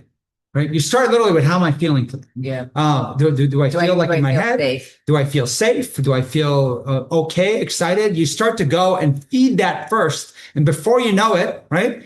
Ego shows up in all different forms, shows up first. And you might come into the beginning of your day with nothing but drama, right? Maybe drama on yourself, drama on others. And then, by the way, everything on mission just looks scary and scarier. So fear goes up. One of the nuances that we've learned from not intramural sports, but pro sports and the best of the best, when you start the day with mission first, and I'll go into details what it means by mission first. External, fear with reps done repeatedly will die down. As fear dies down, your mission focus on how to win, how to mog, and how to make amazing something. You will see the people side, the ego goes down. So there's one that's a virtuous cycle, one that's a perpetual rat's nest, hellhole, whatever you want to call it. So we'll talk more on this because I'll come back. This is the more crazier version of it, but we'll come back to it. All right. So hackathon, I shared enough. Yep. Human mind, team performance. Okay. All right. This is where I think it's hopefully takeaway. So leadership development, kind of what to take away and what you can do. And maybe before you do, I'll just read out what Josh had said, because I think it's going to tee up, Josh, what Charlie's going to talk about next. He said, I'm so interested in getting the agency you're talking about. Based on some of the research, I found these conditions need to be present: trust, meaning, impact, competence, choice. When these conditions are present, agency increases. It unlocks the energy you're talking about. So friggin' hard to build these conditions. I see how your rituals are trying to build these. Now, the one nuance is this. What I hate about these long lists, you also need human energy. You need human sleep, human exercise. You need actually human relationship. Danny says you need 17 different colored foods on a daily basis. I'm like, good luck, right? Everyone's got a list that's longer and longer because that's what we're down to know. What am I missing on my list? It does fucking nothing, right? So the order solely matters. So pay attention to the order. If you get the order wrong, it is flat out wrong. It will make it worse and worse. And then when someone says, I have a new idea, you'll say, I already tried 25. I'm not interested in 26. If you get the order right, you will see things get easier and you get momentum. And then you'll say, hey, does anybody have more ideas? Totally different place to get to. So Appreciate it, Josh, but like, remember, everything written and stuff is backwards. Data is backwards. Like I said to the doctors from Cornell, all the data you're scanning is old data. New cancer will not have enough data on microplastics, will not have new data on certain places. So how do you actually start to look at new data and not get infiltrated with optimizing for the old world? We're all generally optimizing for the old world, and it's putting us quite behind pretty fast. All right, so let me go into some of these things. I'm just going to dive into it so we can go into it. Training fear. So this is kind of cool. Fear is definitely the top thing that makes your brain shut down. Yep. It is trainable. And if you do not know how to train fear, right? And this is the part. You train fear, by the way, in the right way, you will see ego will dial down. You focus on training your ego down, no matter what, fear will still get bigger and bigger, and you will not succeed because you will be the initiator. You will be the generator of conflict and drama and all kinds of issues. But go at fear, you're done the right way. It's again, the nuances matter, precision, right? Unlearning on fear, you will see good things happen. So you'll never lose all fear. This is not about becoming like an insane person who like thinks they're like bulletproof. It's not true. Although I say things like that, I don't actually mean it, right? Like meaning not bulletproof. Everyone has fear. And there's always a level that will be where your fear hits. And understanding that is really important to then figure out how to dial it down. Less fearful, right? Or fearless, but not literally fearless, right? Okay. This slide here, human thinking, broken into two parts, and it's deliberately done A and B. The mind is so powerful. The entire purpose of a hackathon is to say, literally, just bring your human mind and a laptop, right? Or a phone, whatever you want, and you literally invent stuff. And when you invent stuff, better plays. Think about doing more and more better plays. 1 better play, 3 better plays, 7 better plays, 100 better plays, stacking them up, generating momentum. But that same mind, right, of yours is so destructive. Mm-hmm. It can just inject worse plays and worse plays and worse plays and worse plays. So when you look at the details behind it, sorry, like my notes a little better, but this is cleaner, so I'm showing you this. On the left side, exposure therapy versus solution therapy. We focus and obsess on the solution therapy, but we need exposure therapy first. And within exposure, fear is what matters in a specific way. Before you go, and you'll see ego will disappear or dial down. So I'm going to touch on that. So fear on the mission side, and then you'll see the ego go down. So those are the arrows moving, but I'll show you more details. So here was my messier version, which you can see. I try to use AI to clean it up. One of the nuances here, I just want to share really quick. When you find yourself, like the two most destructive emotions are fear and ego. Yeah. And it is in that order, fear and ego, not ego and fear. Everyone says there's ego. If you get those people focusing on attacking fear, you'll see ego battles will disappear. But within fear and ego, right, the precision notion of how to actually attack those, when you're doing it the wrong way, by the way, this is a little nuance, you will see yourself go slow, you will go quiet, you will do what we call LHF, lying, hiding, faking, definitely to yourself, but to others around you, versus when you do it right, you will communicate with speed. You will see, right, a way to get yourself to not LHF, right? It's a term that we came up with years ago, lying, hiding, faking. A way to break your spiral of LHFing is to share. And so I always like the word error, as in you are choosing your error. In an uncertain world, there is no such thing as, well, I'm going to play perfect. Good fucking luck. Not going to work. So you're going to make a mistake. You might as well pick your mistake. You can err on undersharing, or you can build the muscles to err and overshare. Now, those of you who said, wow, and that's why I publish all my thoughts on the internet, I'm like, please be an adult and recognize there's a thing called a gated process. Like you will get killed. You will get canceled. You will do everything. So learn how to do it in a gated fashion, but recognizing that how to break out of this emotion is building the speed of communicating and sharing, bringing it into light with another human being consistently in real time. The problem with like therapists are really important, really good for a lot of people, but usually you don't get to have them real time, right? And so you might get them once a week. Now, if you have the money, you could hire them maybe for like around 35 hours a week. You should. The best ones are worth everything, but most are not the best. So you're going to get maybe 1 hour a week, maybe 2 hours a week. It's just not enough. You need way more. And so you have to learn how to build the skills yourself to this. But that's not the main lesson I want you to take away. So if you guys get a chance, watch this. So we have, given all the work we did, so there's an actual Koa app, if you ever seen it. You can download it. It's all free. And every video on Koa, including Lip, shows up on the Koa app. But over the years, we've had all kinds of random walks of life just find us. And sometimes like you're like, oh my God, this person's like cracking. The other side, you're like, wow, this is super interesting. So this guy named Jia Jan found us. Random guy who like heard about us from different things and told us kind of what he was building to do. And this guy, I think used to work at Dell Computers and had a fear of rejection. So he did all the research. How do you beat rejection? And eventually built a company, I think Fearbuster or something. Yeah. But he learned that the way you beat rejection is to actually get rejected a lot, right? So he was like, exposure therapy. Yeah. There's exposure therapy. 100 days of getting rejected is my goal. Remember, the goal is to get rejected. So he went and he started this whole exercise and documenting. First went to like the security guard, I think at like the Dell office, as he was still employed then. And he quit eventually to do this. And he went up and said, hey, dude, can I get $100? Security guard's like, no. And then he was first like, oh my God, I got rejected, walking away. And then he stops and says, wait, I'm doing an exercise though. He walks back and asks the security guard, why'd you say no? The guy explains like, whatever, like, I don't even know why you want it, who you are exactly. And basically what he learns is if I explained more, he might've said yes.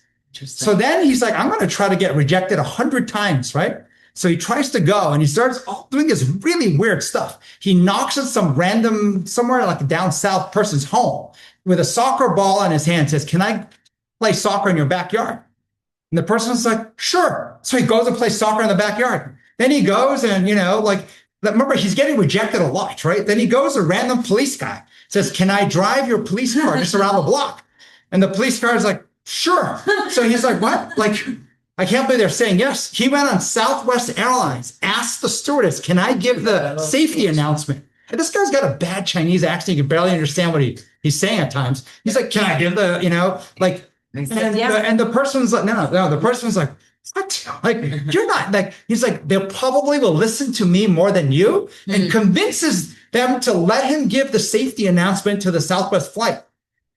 Probably says more about Southwest, right? Yeah. Not very safe. But then the story he shared is kind of cool. He walks to a Krispy Kreme and he says, can you help me make a custom donut, right? They're like, no, you want glazed, you want this. And he shows them this picture of Olympic rings and says, can you bake me donuts in Olympic ring-like look? And the person looks at it. They're first like, no, he's like, I'll pay, whatnot. And then they come back, like literally did even the colors, right? Matched to the Olympic rings. He's like, oh my God, this is amazing. Thank you. And then we pay you. And they're like, no, this was fun for free. But here's what he learned. You do get a shitload of no's. But he tried to get harder and harder, but he got way more yeses than he thought. And he couldn't believe that a lot of it was just the need to explain. Yeah, I never picked up on that. That was his thing, was that he could just explain. If he just added a little more explanation. Yeah, so this video is there. Watch it. I mean, if you can't, he's got a strong accent. If you don't, just transcribe it. Now you can like ChatGPT or whatever. You just give a great subject. But here's what I was literally just taking screenshots, and it said from rejection to dare me. That's mogging. That's mogging. Dare me. He was like literally getting so bold. He went from like so scared to get rejected to dare me. So because his name is kind of hard to say, I'm just calling it JJ reps, right? Instead of Jiajian, JJ reps. JJ reps are a specific kind of rep. It's a fear buster rep, but it's increasingly getting harder. So you're not doing the same thing over and over again, right? I'm going to give you more nuances in this. I wrote some of this stuff. Let me just explain really quick. Okay, so it's basically saying, I put evil in the middle, devil's workshop. Your mind is evil. It literally, an idle mind is a devil's workshop. And as you think and do the wrong stuff with the idle mind, I put the red with the self, you become, and you do dictum reps. You literally become an asshole. And you are convincing yourself everyone on this planet is making your life miserable. No, it is you doing dictum reps. And then you start usually like starting with yourself, go to others, it's all bad, versus go to the JJ reps You're trying to bust fear, exposure therapy, increasingly harder. You're trying to replicate the error, make it harder and harder. And as you have to be able to see what is going on in your head, you work on self and it gets to like see others as well. If that doesn't make sense, this is a simple protocol, right? There's you. Think mission, external, not internal, right? Don't think about, oh, the fear I have and my kids and my this, no. Like you need to go external. This is how drama gets created. Go external and find a way where what is the hardest? And that's danger. You need to know where danger is because please do not take your low skilled ass and start with danger. Go lower, right? Find the easiest. And the easiest way to make easier harder is to go with speed. And make sure you have that feeling of sticking your neck out and keep notching up. And when you do, you will get better and better at even making the easiest thing harder. Now that sounds very counterintuitive to most of you. Why would I make the easy thing harder? Because you need to train because where you get paid the most is doing the hardest thing that has danger on it. So that's where you got to go. Okay. So second thing, I'll summarize this then. Training to be myself. I'm telling you, this is so freaking hard. Anybody who thinks I know how to be myself, you're just completely blind and probably the least authentic nor the least aware person. I want you to realize the world's made it near impossible to be authentic, to be yourself.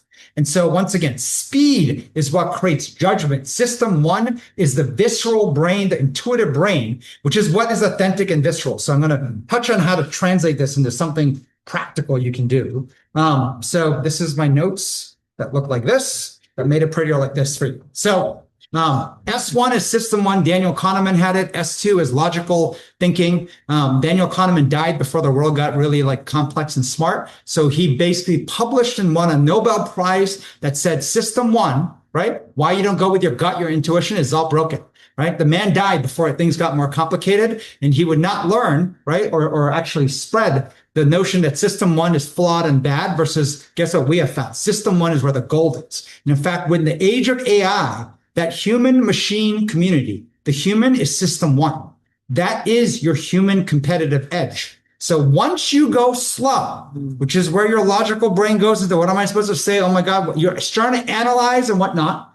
We ran a leadership academy called 0, 0, 0, 0 hesitation, 0 calculation. Once you take time, you're doing S2. And there's two skills at play. One is kind of like your visceral, or in this case, hesitate, calculate. And the second is what you actually say, right? How many of you talk to someone and not only do they go slow, what comes out is garbage, word salad, right? Do you know how many people I meet? I'm like, I have ChatGPT too. I have Google search also. I too have read that article. You mean jargony in that case. I'm like, shut up. Tell me something original that you're thinking as opposed to like regurgitating the crap you read. And everyone spreading slop, garbage, word salad, no need. So one signal of like usually garbage coming out is those speaking really slow. Those calculating, those hesitating, those looking for what would impress you most. They're gaming. Now, are there people who don't? Of course that exists.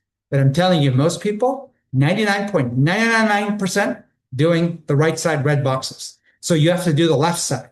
But then everyone starts with, let me get the content. Wrong order is flat out wrong, right? Content skills, you're going to need reps. Organizing information, thinking about all the stuff, better words, better analogies, all that stuff. That's secondary to first training your visceral. So we call visceral drafting. You have to do the reps and speed. We did work with this guy who trained Olympic teams and even the top FIFA soccer teams. And the newest training they were doing is all what they call reaction time. Using sight, sound, feel, just boom. How do you react fast? The top decision makers, the top any elite sport, they move and they decide so quickly. They're able to see things slower. Now, why can they see it slower than you? You probably need to do the JJ reps, right? Yeah. You're probably thinking, should I stick my finger in that person's asshole and put it in my mouth? Or should I not? And the time you're thinking that, they're like, oh, God, that was the different finger they used. I'm not doing that shit. Like the speed you need to train because it's usually very uncomfortable being yourself. And so you train one before you train two. This is the messy version. I'm not going to go into all of it. But what did I write here? Oh, coaching. I can touch this. Not old care, boss superior. It's my job so that I can extract more work out of you. It's called manipulation. The new care on a coach, they lose sleep over you. You know what's interesting about losing sleep over you? You can't force someone to do that. They have to do that on their own, genuinely, and then they wake up in the mind, what the hell am I thinking about Aruna? Like, that's what happens. Like, you earn their care, or you don't. They don't show up, right? They instead play a episode of Trevor Noah, and that's more fun. And that shows up next. But there's a new sense of care coach. So like kind of, just as my old notes, but great coaching is you care first, then you go tough, and then you're patient. A lot of people see me coach and be like, oh, Charlie just beats them up, so I will do that. And I'm like, you're such an asshole. Yeah. I care about that person. So that foundation comes before you're tough. Then you need the patience, which is usually a self-bet, right? But anyway. Self-bet as the coach to give them time to, and when you say self-bet on the patience, care, tough patience to give them time to grow. Is that's what yeah, like as much as when you're a good coach, you don't get to control when they grow. You don't get to control when they understand. Mm-hmm. You don't get to control when they decide, I want to go all in, right? All you can do is show pictures of Alyssa Liu, talk about mogging, taunt them and this and that, and put them in the right environment, but still you don't get to control it. That self-driven part is intrinsic. Authority-driven is extrinsic, right? And then, we had the comedian come in the hackathon. Your mind is either in anxious mode or curious mode. Yeah. You don't get to pick that. If you can't do your JJ reps and get fear, you're going to be in anxious mode all the time. Mm-hmm. You can't think, right? But then how do I tap curious mode? Well, you need to do your JJ reps. And the other one is VD reps, which I'm going to get to. So I'm going to do the punchline. I'm almost done here. Last slide. Take a look. Here we go. All right. So first off, the intensity. You have to have a desire to win. Okay. So I'll touch on how to make that happen. The green box is all that matters. The rest is all notes if you want, or just for your understanding. The second, the human mind. Recognize that is where the new talent is. It is not AI. It is not robotics, right? It is literally the ingenious mind that is equally destructive. So how do I understand? I am both. Both is me. And the key insight is this. Fear and ego are the things that destroy. But if you wrap the right type of mission first exercises, you can dial down fear and ego takes care of itself.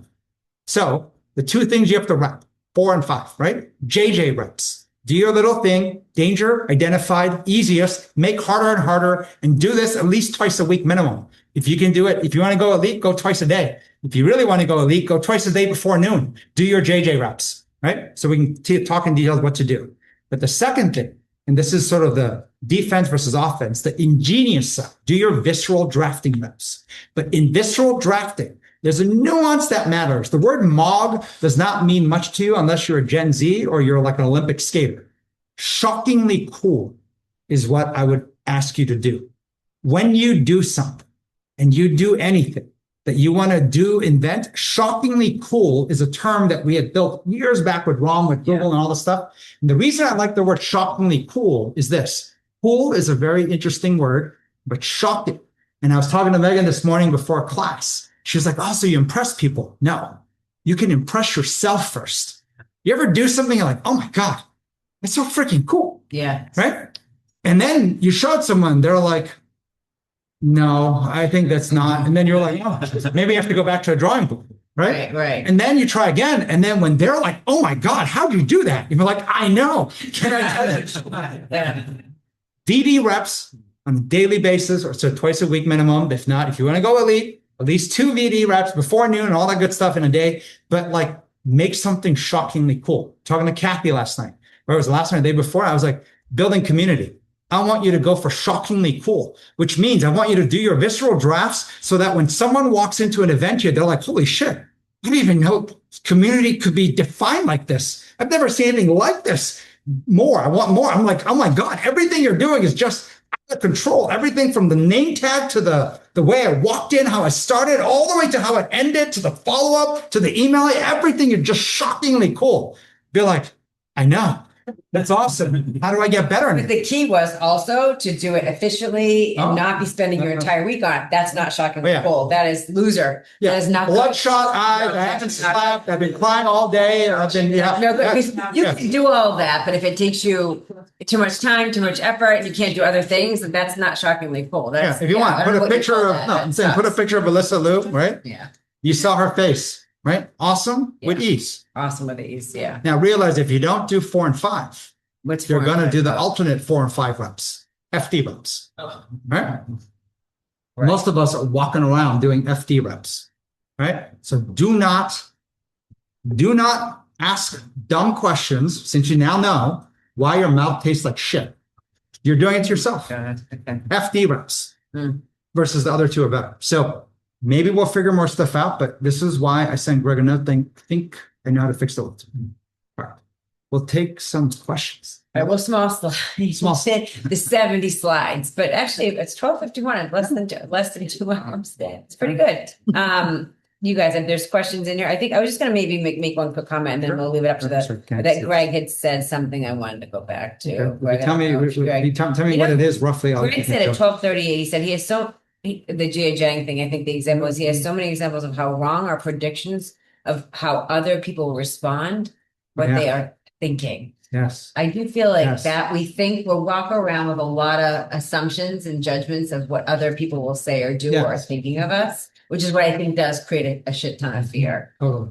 And why we don't say the thing we want to say. We don't want to sound judgmental. We don't want to, so we just say nothing, right? Or drama or ego or Yeah. I mean everything you can imagine. Like explain yourself. Right. Learn to explain yourself. Mm. Learn to ask someone to explain what they're thinking, right? Despite you thinking, oh my God, like, the first thing he did, he went and asked a security guard, right? Just like the Southwest Airlines person. Like I never picked up that's what he was doing, the details of he's explaining himself. he's explaining stuff, but he's also asking, I mean, like Yeah. there's a part where he built the skills enough to go to the Southwest airline person. The plane has to take off right now, right? Clearly he did enough reps that he was able to say, they'll listen to me more than you. Yeah, that's a good rep, Right? right? I see what you're saying. That's a skill. That's a quality. That means Yeah. that, that did not, you think he went to that as the first thing? Of course No, not. right. It was like number 70 or 80 or something. Right. So you're like, oh, I'm going to start right there because I'm a great student. I'm like, yes, I'm a bad student and so is everyone else in the world. You just happen to be the only genius. Mhm. You'll learn that your mouth tastes like shit for a reason, right? You got to put in the reps. Takes time. Mhm. Anybody on Zoom, if you want to unmute questions or not, I did not get a chance to read the chat. There's a lot of chat, but if not, how about this? I'll give you 5 seconds to unmute. If not, we'll go here and chat too. So. Yeah, Charlie, you mentioned earlier, you were like, I can't believe how dumb these kids are. Like, I can't believe that. Like, I just want to, do you actually believe that the generations of kids coming through universities now are getting less intelligent? Absolutely. Or do you think that, but is that a symptom of being less curious and less ambitious, or is it just they are just less intelligent? So here's what I think about, when I think dumb, as in, I'm using that word just kind of broadly, right? And I'm a little older, so I can get away with using that word versus if you're like a Gen Z, you'd be almost physically and mentally. But anyways, everything gets worse before it gets better. So this massive change, it's not a surprise that everyone literally does exactly the wrong things and whatnot. So when I think of why I would say they're not being as intelligent, they have the power of the entire world's information at their fingertips. They can access in seconds. They can build anything they want. They don't even need money and adult supervision. You can build a mobile app in a matter of freaking hours. Test it, make money. You could do so much crazy stuff. Don't you think one of the things we were talking about is they're deeply insecure in the sense Of that course. they're also, but they've also been told they're amazing and then wow, and you're one, everybody wins. Yeah. When it says, everybody wins, that's hurting them. Mhm. They can't handle rejection. They can't handle failure. I mean, even the grading system at school, my kids go to just do the A, B, C, D, F, just do it. They won't, everything is not yet, D is developing, but you get a plus with it. You're trending. I'm on one hand, it's good. On the other hand, I feel like it makes them really weak, you know? There was this study in the UK about like building grit in children, and they said one of the main causes you can tell by like the language that people use. Like everything is made, oh my God, that's amazing, it's great, or they go, oh my God, I died. Like it's really extreme. And it's to do, and they relating it back to like parents just being gushing at everything that they've ever done. Right. I think the adults are doing that though. Yes, adults are doing it, but so are the kids. I mean, they're old enough to not play victims too. Yeah. I look at the left side, all the grit. See, it's not enough to win. You need the right side too, which is why you need JJ reps and VD reps. Start using acronyms. Wait, sorry. GRJAM reps, right? Busting fear, building greater tolerance. It doesn't shut your brain down. And then you need the visceral draft to actually make something shockingly cool. You need to find a way to tame your fear and then build shockingly cool, whatever you do all the time. Well, Tone was saying something that's actually, Kathy mentioned this too. The kids at the hackathon were intelligent, but they seemed to gear themselves towards what would get them an A versus expressing true thoughts. So, but the point Kathy had said is somebody asked her, like, how do you win? Like, what's the rubric of how you win? And the point is, you have to do something amazing. You have to do the thing that nobody's done. It's not fully true because I'm saying this is how you win. See, don't underestimate the power of fear. If you have not trained fear, I don't care how smart you think you are, you will shut down. Yeah. When you get put into a competitive environment, you're seeing other smart people, other smart mentors, and the time is ticking. You got 36 hours, you're getting hungry, you're getting tired, right? You're going to whine and whine about all kinds of other reasons why you're not performing.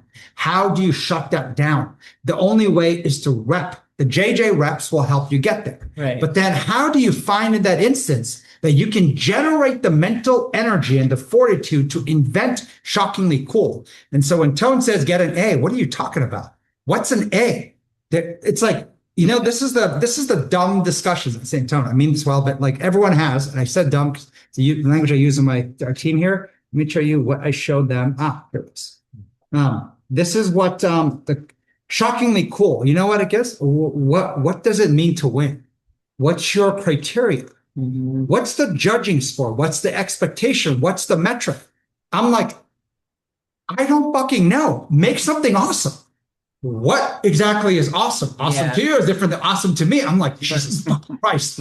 Make something fucking awesome. Clock is ticking, 36 hours. Other teams are going. What are you doing? And they're like, but what are the rules? Yes, what are the rules? Ooh, that sounds just like the slide Megan showed earlier. What are the rules? Well, let's see. The rules that come from the industrial age. We ran a leadership academy. Leadership academies, the teams that struggled the most, the organization educators, teachers struggled the most when we'd send people off to ambiguous tasks. But what exactly do you want me to do? And like looking for every rule to be written down. When do I have to be back at exactly what time? And what should I be doing? But it was painful. What Simon said, what are the rules? Okay, well, who's king then? Who's the pastor? Whose job is it to make me motivated? Right. And then who's writing the rules? And I was like, I don't know. Everybody in one hand? Like, can you just go invent and make something fucking awesome? And the clock is ticking. Now you're down to 18 hours, right? While you're going and try to figure out the rules, like, go figure it out. I'll give you an example from the actual hackathon. I mean, literally, I couldn't believe, I was like, oh my God, I expected this team to be so good. They had such a cool idea, which was building an ER companion. So you go to the emergency room, a lot of foreign people go to, and they're under stress and panic, right? So I'm going to put the issue was the language barrier. So if you speak Chinese, you go, right? Is that what you're saying? Yeah, so you go in, and whatever language you are, you're in complete flipping out, like hurt mode. And then the staff is trying to calm you down. They don't understand whatever language you are. And that combination is lethal. So they want to build a ER companion with AI. I'm like, wow, I could see that be awesome. So I was like, show me the prototype. What'd you build? You have to go in, right? And it starts like with, and he does an example first in English. And I was like, but that would be a false prototype example. I thought you're doing a foreign language. So speak in the foreign language. Yeah. So he's like, I was like, does it understand it? He's like, yes, it does. So he speaks in Chinese, right? Or whatever, all the stuff in help me, I'm heard, and all the stuff in Chinese. It starts with a very generic, oh, I am this. How can I help you? I'm like, the person just screamed for help. And they were like doing the typical customer service, right? I want to get straight to the point. And they start with a generic thing. Why didn't you tell me about how you feel? They're like, I just freaking told you. I just told you, yeah. So then he's like, and then he's like, the screen says, pick one of these 8 languages. I was like, you can't use AI and translate what language I'm using right now. Right. I have to pick one of 8. How about every freaking language on the planet and it knows automatically and moves to the next thing? Why are you building something so antiquated? I was like, have you never used AI before? Like, or you just don't know how to think? Or like, what is it? Why can't you push yourself to make something better? Yeah. And they're like, oh, good advice, whatever, all this stuff. But then I think they still made crap. Like they're just making the antiquated thing. You have to go on and, pick the language. But I was like, but it says English and then Mandarin and in English, not Mandarin. So I have to be able to read English to know what language is mine. And then in my panicked, painful part, maybe you don't have one of my 8 languages, even though you have the full technology to understand what language I'm speaking right away. And then you could actually speak back to me in my language and then have a translation done in English so the nurse or the patient. I mean, all this stuff can happen. And I was like, why are you building such crap? Right? Do better. I'm so depressed now. We don't have enough time. Like, Yeah. that's literally like, Yeah, I could not believe how shitty they were. No, but it's like they want to win. 85, 90% wanted to win. I expected like, wow, since AI and this and that, I was so ready to see someone invent something using this cancer data set. Yeah. And I mean, I'm like, I literally felt like I went But 5 to the years. point, the example you just gave, there was judgment calls, about 50 of them that you just rattled off. That was a judgment call, right? One They group, don't- I they went don't to have the 7 judgment. different groups mentoring. Then one group I They walked don't in. have the judgment. No, but one group I walked in. I was like, "Hey, how you guys doing? You need any help?" They're like, "No, we're good." I was like, "All right, I'm gonna stop you right now. When a mentor stops by and asks if you need help, the answer is always absolutely yes. Let me show you what I'm doing." So, Yeah. ask you again. You guys need help? I'm like, yes. Let me show you what I'm doing. Like, and they were really bad. They needed a lot of help. The good teams do more iterations. They are better at feedback seeking. They're better at getting help. And they're also equally good at throwing out stupid advice. Yeah. Right? Like, but that takes reps. So, yes, Simon, I think we're far away, but they'll all get worse before they get better. And so, yes, they're getting worse for many reasons. One is too much fear. And then fear goes into ego battles, right? And so everyone's in this spiral of fear, ego, bouncing back and forth. And they're debating, was it fear or was it ego? Or was it insecurity? I'm like, it doesn't matter. It can categorize everything, probably will fall under fear, ego. And then where's the reps of making something shockingly cool, right? They want to. They know they have the tools to be able to do it. And they're in their own way. Yeah. Like, it will fix, and I know it may sound depressing, but it will fix. Things like this will help, right? To me, the new work and the new education all fall on the same path. Trying to find the box. All the magic, is a different shape, is learning this right here, but in the right order. So you're like, well, I start by training AI. In fact, I hate the word prompt engineering. Ask it good questions. I don't want to ask my intern good questions. I want to tell my intern to do what I want, right? I want my intern to go fetch what I want. They say every AI inquiry, 2.7 billion watts of energy goes into every inquiry we ask. The human brain can answer that same inquiry in 12 watts. 12 watts. It's right here. 12 watts. You can visceral draft in 12 watts. And as long as you go in, tamed fear with the energy of, I want to freak shockingly cool now. Not like, well, after I spend a day sense making and then I find problem, then I'll sense make more this whole week. And then I'll go and present my work to get approval to do that. And then maybe by summertime, right? Around June, I could show you what I first built. I'm like, no. Tell me what you're going to build. I'll give you 5 minutes to go map it out now, right? And now how do you want to use technology? Let's go start punching stuff in, right? 12 watts meets 2.7 billion watts. Let's go solo, right? I don't want FDs around me, right? Finger doctors not welcome in my brainstorming session. So I'm going to find others who have figured this out, solo plus machine. And then I want that person to team with me. I want to show them what I'm doing. I want to learn what they're doing. That's where you want to get to, level 2, up here. Yeah. I'm not angry. That's good. I'm actually excited. That seems like I'm angry. This is exciting. Other thoughts? Yeah, thoughts questions in here. Yeah, go ahead, Carmela. I've watched it. I've watched the Alyssa Liu routine about 5,000 times. And there's this, like in the beginning, she's doing the technical stuff flawlessly. And then as soon as she's done, there's this moment where she starts to play. And the part that there's 2 parts that stay like rent free in my head. The one is where like one knee is down and her head is back and she's just surrendering. And then she does this crazy like knee thing. And it's just so effortless. She's just like having the time of her life. And then when people are cheering for her, she does this thing where she like leans over and she like, and it's just so endearing. But I don't know who like goes down rabbit holes around people, but like she quit training because they wouldn't even let her drink water. They would say like gargle the water so that you don't put on water weight. She had no autonomy for this thing that she loved. And now she trains and she says like she keeps falling like really hard. And it's like the struggling makes her feel alive. So her coaches often have to be like, stop training now because you keep, like you're hurting yourself. But she loves it. That's part of it. And then if you can find it on YouTube. There are videos of her coaches watching her performance and the joy that's radiating off of them is almost like matching what is on her Olympic performance.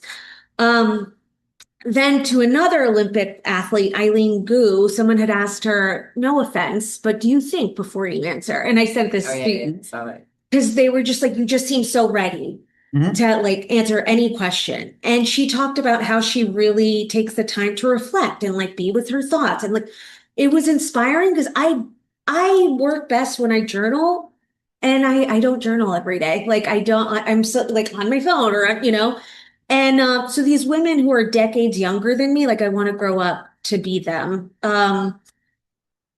One thing about I had a different experience of the hackathon, but one thing that I want to say I don't think these kids are dumb. I think that they were rewarded for outcome-based thinking that doesn't solve actual problems. That is what I've seen at schools. That's what I've seen at work, where it's like, meet the KPI. Can I stop you? Like, they're not going to get jobs. I know. Right? I know. They're not going to get jobs. I agree. And they're going to go and fall into some spiral of why did I even go to school? They're going to question everything about the meaning of life and all the struggle and all the guidance and hating every mentor they had in their life, every teacher, because they can't get someone to say you're worth something that I can pay you to create value because I think you can't. So when I say they're dumb, that's the state they're in. No, I agree with you. They are really good at a system that no longer exists. Like they are right? Exactly. No, but the part I was going to say, Alyssa Liu is 22 years old. She's 20. Okay, 20, even worse. This is what she said, right? As a product of public schools, I'm going out of my way to homeschool my future 10 children, okay? You don't win gold by passing standard tests. You win by learning how to think. 20 years old, probably doesn't even have someone to have a baby with, but is planning to have 10 children. That person's spewing advice, of life advice. I'm not listening. I'm throwing that shit out. I don't want advice about homeschooling my future 10 children from someone who doesn't even have one, right? I don't take away that she won gold. And yes, no water weight and all these stories and, the media and everything loves to glamorize all these little things that happen to the person that struggled. Yes. We don't know the truth. Yep. And I'm telling you, we have the fortune of meeting the people who write the books, who do the work. It's not the full truth. Yep. What's written is what sells. So all the stuff with the no waterways, I'm sure partly true, but I am telling you, I don't think she dehydrated and passed out. And that is why that she quit. I am sure there's like little cute stories of one example. I don't believe a lot of what I read. I believe the people I meet, I get to grill them in the details, which is one of the fortunes we built of all the giving we did. 10 years later, we got the virtuous cycle. of getting access to and seeing what's happening. But I think there's a danger in taking these stories, and as soon as you want everyone on the internet telling a story as if they all know. I know the neuroscience behind why she's with it. I know this history story. It's all slop shit because it's built to make you read it. It's built to make you think. That's how you win. I'm like, do you know how many Olympic gold medalists will come out of any Alyssa Liu case study? I'm going to think zero, like zero. Like, and you're saying because the hardship, I feel like there is a part where like all of the joy and the happiness and all that. I mean, I'm not saying that the world should be negative, but I do feel like the work is so much harder than they make it look, so that everybody believes they can do it. You know, it's like a Coach Mackey basketball NBA, who did a Coach NBA Stars, whatever, it runs the largest nonprofit like youth basketball program. And he always says the number of parents I had to say, your kid's not going to make the NBA.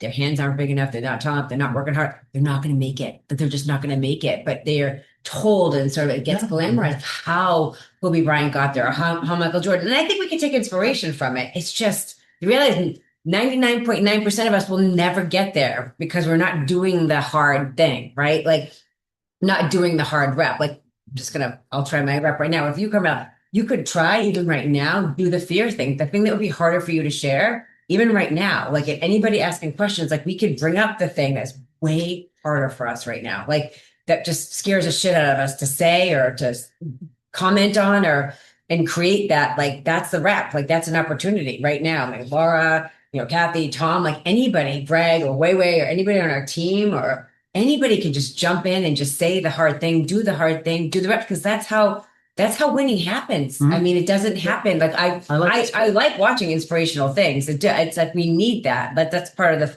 this whole framework, right? You need inspiration. You need all of that. But I think where we're falling down is we actually are not doing the hard work to get us to the right place. And then to your point, these kids, I do think will hate everybody in their life when they're living on their parents' couch and like, how did I get here? Well, why do I work at Starbucks right now? And I just worked my ass up in college and have all this debt. And they're going to hate everybody around them. Mm-hmm. Scary.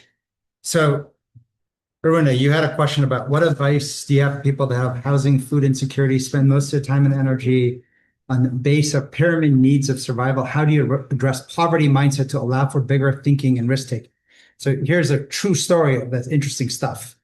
Wes Moore, right? He's pretty well known now because he's the governor of Baltimore, right?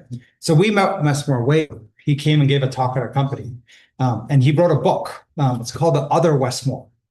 So when he was growing up, right, he was in the poor neighborhood, right, Black in Baltimore. I think it was Baltimore. Yeah. On the wrong side of town. And, everyone around him told him he's going to amount to nothing. He's going to end up in jail, right? So that's kind of how he grew up. And then eventually he met some people who actually said, you can do better. You can do better. And they believe he can do better. Right. And he went on to be a Rhodes Scholar, White House Fellow. He got on, built a thing with Oprah Winfrey. Yeah. Became like, he went and joined the military, became like, I don't know, platoon leader or something big. And then is now governor. Right. Like he became CEO of Robin Hood Foundation, one of the biggest foundations. Expectations. But the first book was The Other Wes Moore. Okay. Right. So this is a story I like. So I met him and brought him in, talked to us. We got to talk to him. So The Other Wes Moore, right? It's interesting, actually, he wrote that because I told him. Upset. Anyways, but I'll tell you the story. I don't know if I helped him write the title, but it could be interesting. But he came and he said, what was interesting is this. So as I growing up one day, success for him, right? He read a newspaper article in Baltimore of a guy with the exact same name, Wes Moore, single mom, never met him, but similar neighborhood, who literally got caught for robbing a store and got 10 years or life in prison. So he started to write it. My name is Wes Moore too. We have the exact same background, right? And then eventually he went to go visit him and asked him, how do we turn out so different? We grew up exactly the same, right? And as he went in, the guy in prison had everyone tell him the same thing Wes Moore, I know, got told. You amount to nothing, you end up in prison. And I listened to them. And that's what I became. And so when I first met Wes Moore, he's like, I'm so fortunate, I'm so blessed. I don't know how I got so lucky. And it was a guy in prison that said, you set a higher expectation for yourself. Mm-hmm. And yes, maybe you got lucky, you surround yourself with the right people, but you can choose who to listen to and who not to. The Westmore I knew had the exact same background. He's governor, and they're saying he could become president one day. That's I remember totally different backgrounds. And I'm not saying like there isn't a problem with, food insecurity and all this stuff. Yes, it's all horrible. But like I see examples like Westmore versus the other Westmore. I don't know who's the other in this case, but I'm like, it's a skill. Like it does not take $10 million to now launch a product. You can do it for free. Like what you said, and by the way, I can't tell you how many of the food insecurity people all are walking around with either Samsung phones or iPhones. We adopted this nonprofit Summer Search where they help with all these poor kids working in an office. They all had iPhones. I was like, I don't get it. Like they might not have food, but they actually have an iPhone. Yeah, I think I understand I reread your question, and I think I want to dive into the question. The question is more about how could you not be afraid to take risks with your careers, with your just money, making money, basically. I know that's the world changed, but people will actually work in McDonald's because they have to, pay your rent. And one thing you don't want to be is, not have food on the table. And that fear that you grew up with a fear. The problem is this for people. The trauma of poverty. But I'm talking like fear is fear. In our mind, it doesn't know if it's like because I might not have a roof or food, or it's like I'm going to get laughed at by someone, right? I can't recover from critical feedback, or I can't recover from no one wrote back to my email or text, right? Fear is fear. And so like we all have a bar in all different things of like, once you hit certain threshold, your mind's no longer working properly. Mm-hmm. JJ reps. JJ reps. You do JJ reps, you will find a way to move that line higher and higher. And you might get to a place to your JJ reps of the whole, what do you say, dare me, right? Yeah. The whole like meaning, I am curious where my breaking point is. You know how awesome it is when you meet someone who is like, what do you say? From rejection to dare me. Forget about someone daring. I'm daring myself. I want to know what my threshold is, only so I can train to go past them. Mm-hmm. And every time you pass that fear threshold, you're like, wow, like, is there an end? So here's two things. One is there is no end to the kind of fear that could show up. Yeah. And there's no end to your growth either. So like, you have to realize if you don't learn how to tame your fear, you can't think. And when you can't think with all the tools available, you'll never make something shocking. Mm-hmm. And shockingly cool requires you to try stuff, including putting your finger in someone's, in this case, the doctor's ass, taste it and be like, shit, that was a wrong thing to do. Laugh at yourself and try again. Like versus when you have fear, it goes into, oh my God, I feel so stupid. Why did I do that? I shouldn't have done that. I should have known. All my senses told me to smell. I shouldn't have done it. Now I'm a laughing stock. Someone videoed me. Oh my God, this and that. Like, and you spiral down and you're like, okay, someone's like, okay, that clock's ticking. Now you have 32 hours left for shockingly cool. And you can't even move. Like you can't even think, right? And it's saying it's a trainable skill. Right. And if you don't train, you are training this other side.